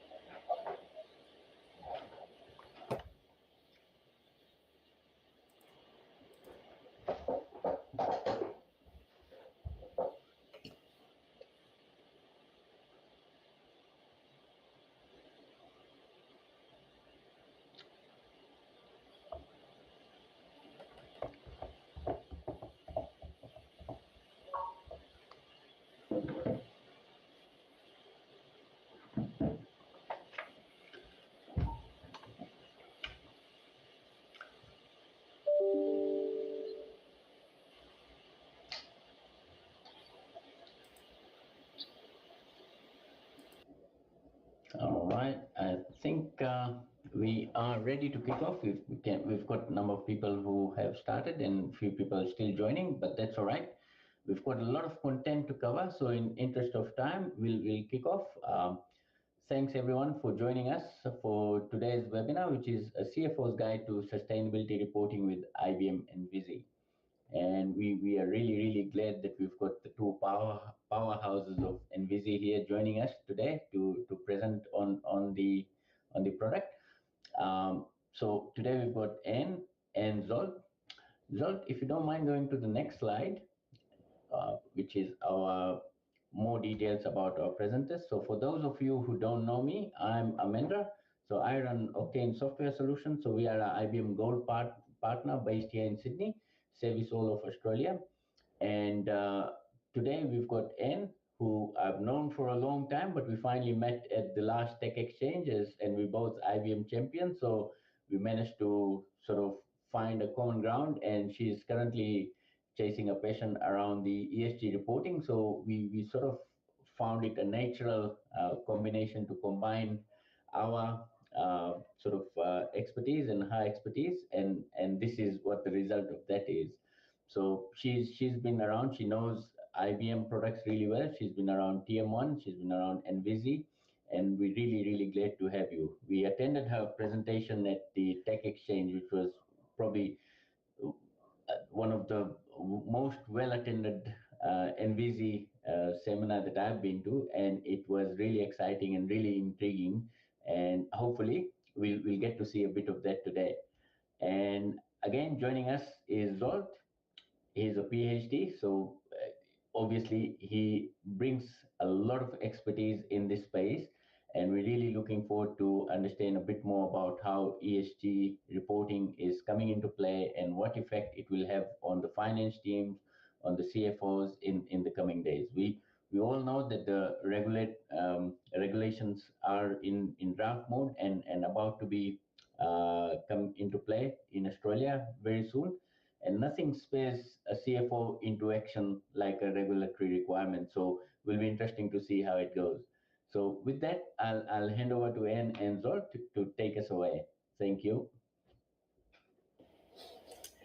Thank you, Amendra and Octane, for that very lovely, warm introduction. And to everyone in the audience, thank you so much for being here bright and early in Australia. Amendra calls me Anne, but a lot of people call me AG, so you don't get confused. So why are we here? Now, the UN says that 63% of people globally are considering climate change impacts when they're making life decisions like where to live or where to work. And 4 out of 5 people globally want more climate action from their leaders and their governments. And it's more than just climate. It's water, pollution, child labor, data security. These are all falling under the sustainability umbrella. And it's a lot. But there are some good things happening. The people, that's us, we're being listened to. Countries are coming together. And most of us understand that we all have a part to play. And the real action is happening on the ground. So I'm making an assumption here because I'm not in a room with you guys. I'm making an assumption here that a lot of you are finance and accounting people or data and IT people, maybe who support finance and accounting, maybe some TM1 people in the audience. So, so this presentation is for you. And so hopefully I've got that assumption right. So the real action is happening on the ground. In finance, with TM1, for example, we know how to do this. We set targets, we make plans, and then we manage our progress towards the plans. And we need data. We need good, reliable, trustworthy data. And so for sustainability, we're facing a similar problem. We need to make things happen on the ground, for which we need to set goals, we need to make plans, and we need to measure progress towards the plans. And here's the reality. This is what got me all excited about sustainability after many years of working with finance. It was the realization that most sustainability reporting is happening in spreadsheets. And this, as we know, those of us who have been there, will limit agility and slow down action. And we don't have time for that. And so because finance people, because I have been through this before, this webinar is about how you have a really crucial part to play to bring your experience and expertise in setting targets, making plans, and then managing to those plans and using technology to get the data right, to make it reliable and trustworthy so that we can actually make progress towards meeting these big challenges that we collectively face. But first, you need to understand the sustainability landscape. So I'm going to spend a little bit of time on some educational content before we get to the Envizi stuff. So I hope that's okay. Next slide, please. All right, so I'm just going to go very quickly through these slides, but basically, I have a couple of slides here talking about, or rather reinforcing my claim that people are concerned. This is from an IBM think tank. Basically, the top statistic there is 49% of people around the world are willing to pay a premium for products marketed as sustainable. Employees want to work, 7 out of 10 employees want to work for companies that they perceive to be doing the right thing. And investors, of course, care about money. They care about ROI. They do not want to be investing in companies that do not have a plan to deal with, for example, the catastrophic effects of climate change. So they want companies to be transparent about what they're doing to anticipate risk, to mitigate risk, and to manage risk. Next, please.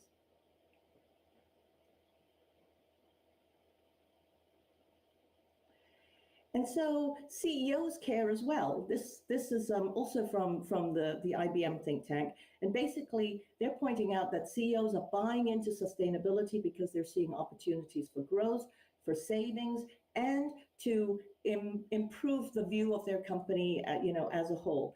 But here's the thing, since it's IBM, and here I'm going to put a little bit of a wrinkle into it, since it's IBM that did this survey, I'm guessing that they really were talking to the biggest companies, and the biggest companies, for the most part, are really on board. But here's the thing, it will trickle down to smaller companies, to mid-sized companies, because if you're a supplier, if you do business with a bigger company, you're going to find that the bigger company will be asking you for your sustainability data. So you're going to have to get in line as well and get organized as well to meet this. And of course, there are reasons to do it. One is to meet the requirements of your suppliers, to meet the requirements of disclosures, which we'll talk about a little bit more. But it's also because, of the growth and the innovation opportunities that are going along with it. So next slide, please.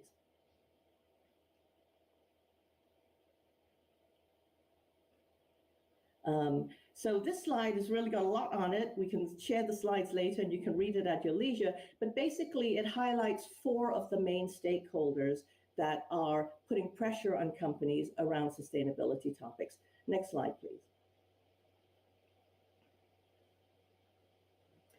And so I thought the best way to illustrate sort of both the opportunities and the risks around sustainability was to give you a couple of examples. So from a growth point of view, referencing the earlier slide with the 49% of people who are willing to pay more for sustainability products, well, that's backed up by data.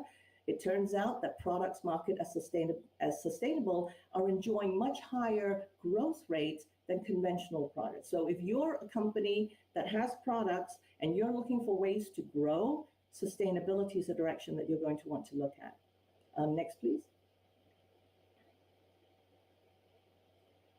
So the next one that's going to come up is savings. And so there are lots of great examples of companies finding savings through a focus on sustainability. I mean, one of my favorite examples is around precision agriculture, where farmers are saving on fertilizer costs and saving on water by only putting those things where they need to go while also doing good by the environment. But the example that I had found for the slide was based on the fact that I was with Amendra in Las Vegas recently, and MGM Resorts is one of the biggest casino operators on the Las Vegas Strip. And even if you've never been there, you can imagine all the lights, all the energy that goes into keeping that place, awake at all hours and bright and shining. And MGM Resorts has basically built a solar farm and is now getting 40% of their energy needs from that solar farm. That's really an incredible savings. And it's also given them control over their energy supply. Next, please. So this third one that's coming out, that's around risk. And risk is really going back to the investor thing. Investors want to know that companies are looking ahead and anticipating risk, and they want transparency around that. And real things are happening as a result, for example, of catastrophic weather events, right? So in Florida, here in the United States where I am, commercial property insurance and home insurance rates are just going through the roof year over year because of increased extreme weather events. Next slide, please.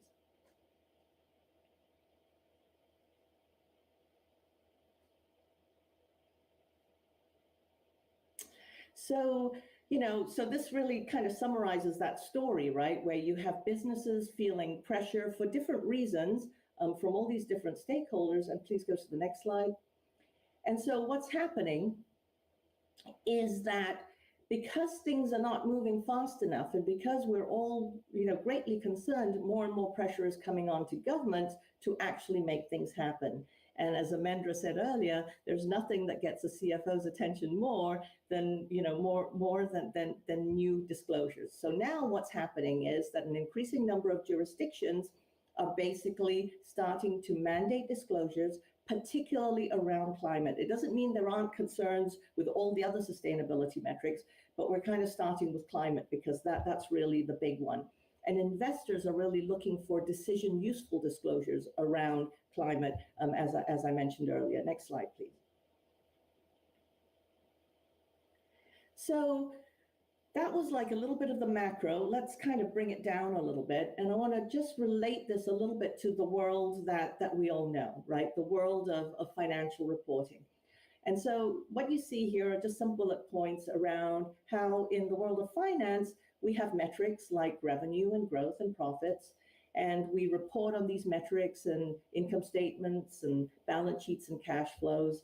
And we have standards that help investors and all our stakeholders sort of compare one company's performance with another, right? So IFRS, Global Financial Reporting Standards, the Australian Accounting Standards Board has its standards, the US, we have US GAAP. And then, of course, you've got, jurisdictions that are mandating disclosures from different kind of categories of companies. And then, of course, once you have the data, you have the benefit of being able to do internal reporting as well. So over in the sustainability side, next please, it's a similar story. We have metrics that we want to measure. So in the climate space, we're measuring emissions, greenhouse gas emissions.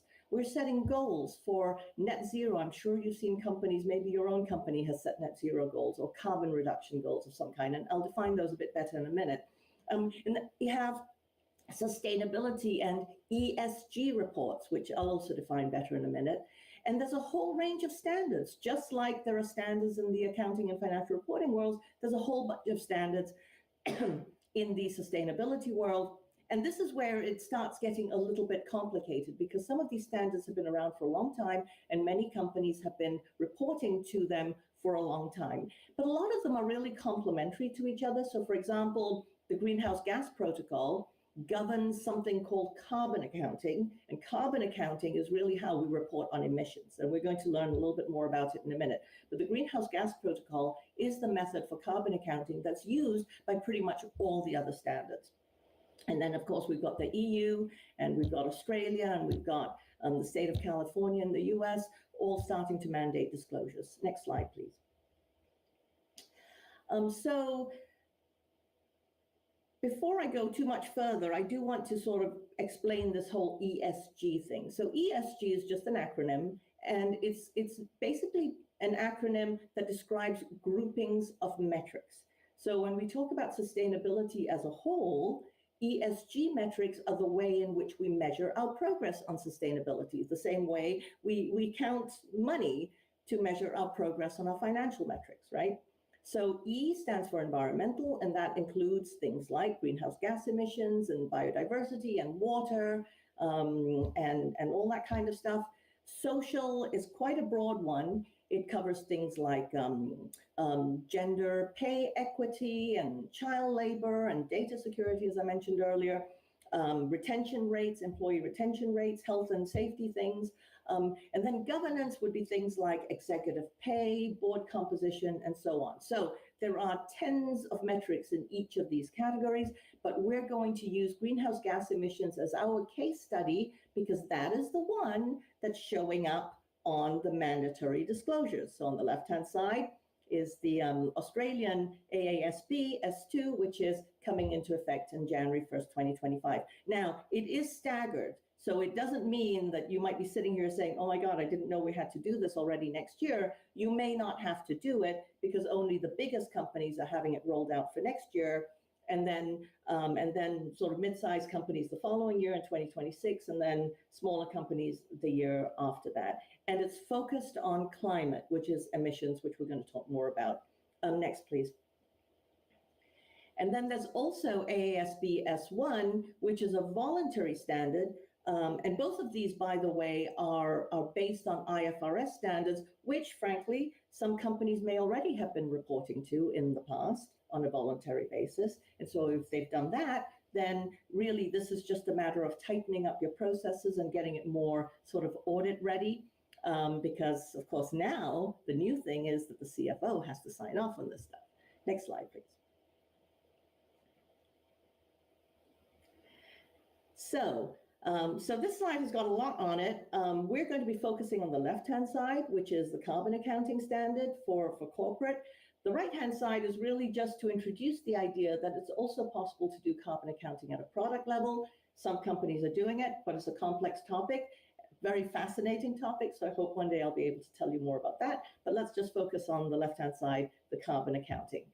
And so, as I said earlier, next slide, please, Jules. As I said earlier, carbon accounting is how we measure emissions. And just like if you're doing a financial consolidation, you're basically taking all your money in different currencies and you're translating it into a common currency, which is your reporting currency. If you're an Australian company, it's probably Australian dollars. And once you've translated it, you can add it all up and get to one number, right? Or one set of numbers.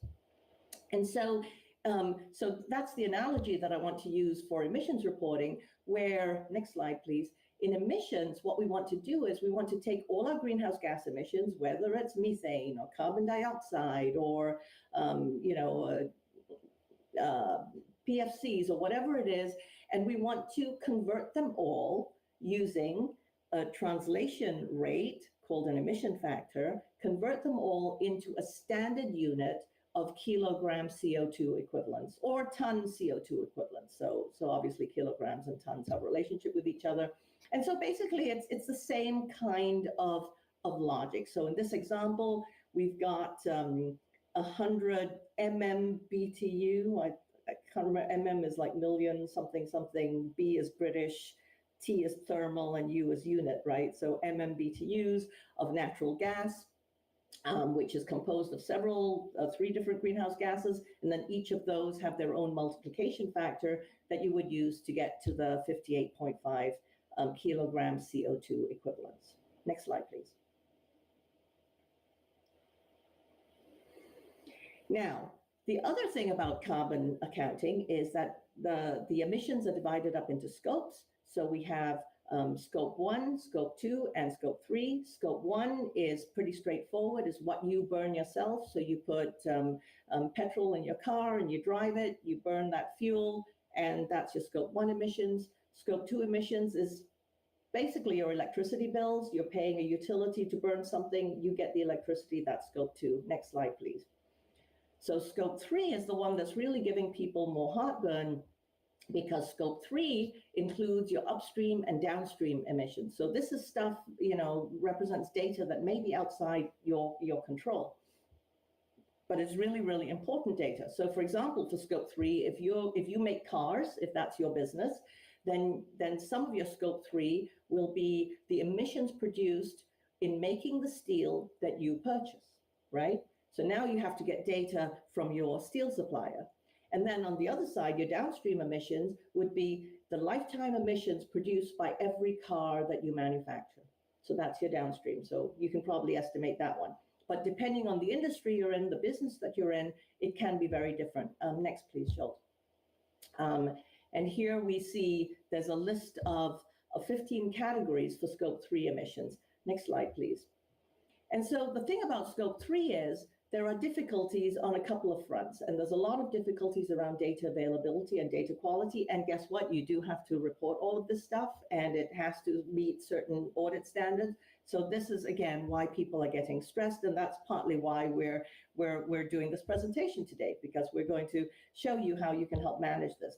But if you kind of have examples where, let's say, you have your supplier and you need to get data from your supplier in order to calculate your emissions, that could be difficult because, first of all, they may not really have the resources to give you the data. They may not be tracking the data by customer, and so on and so forth.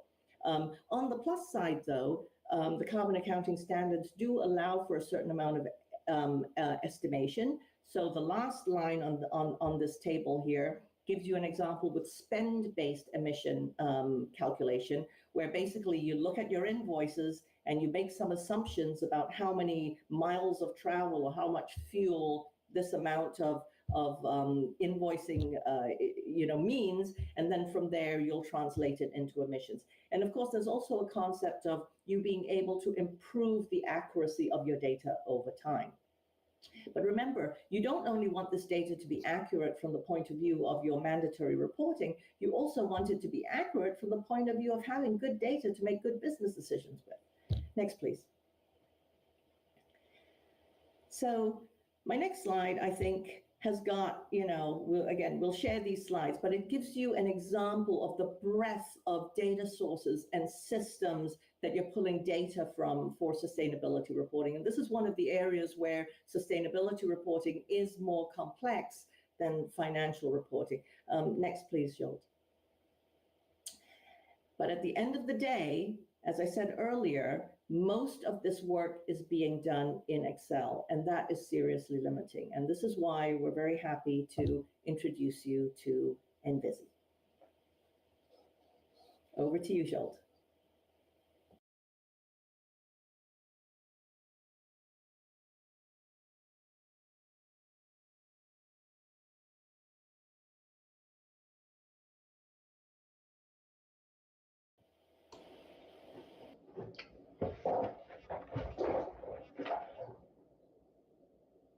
Zsolt, I think you're on mute still.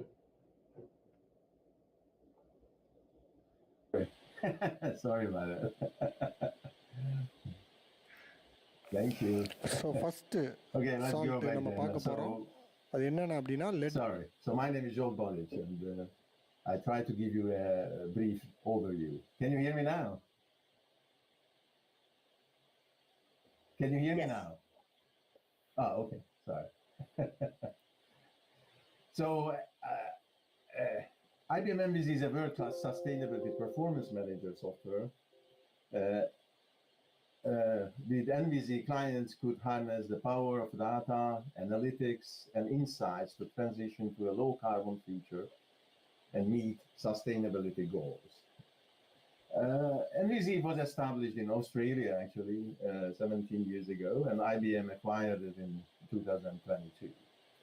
Envizi as a world-class solution since the start. At its core, Envizi accelerates sustainability with data and analytics delivered through comprehensive software platform. So lead நைட்ரேட்டில் வந்து பார்த்தீங்கன்னா ரெண்டு part இருக்கு. With years of experience, hundreds of clients, and significant growth, Envizi continues to provide clients with valuable sustainability solutions and insights. This is just an example of Envizi customers, clients, so just to see some names. Let's see.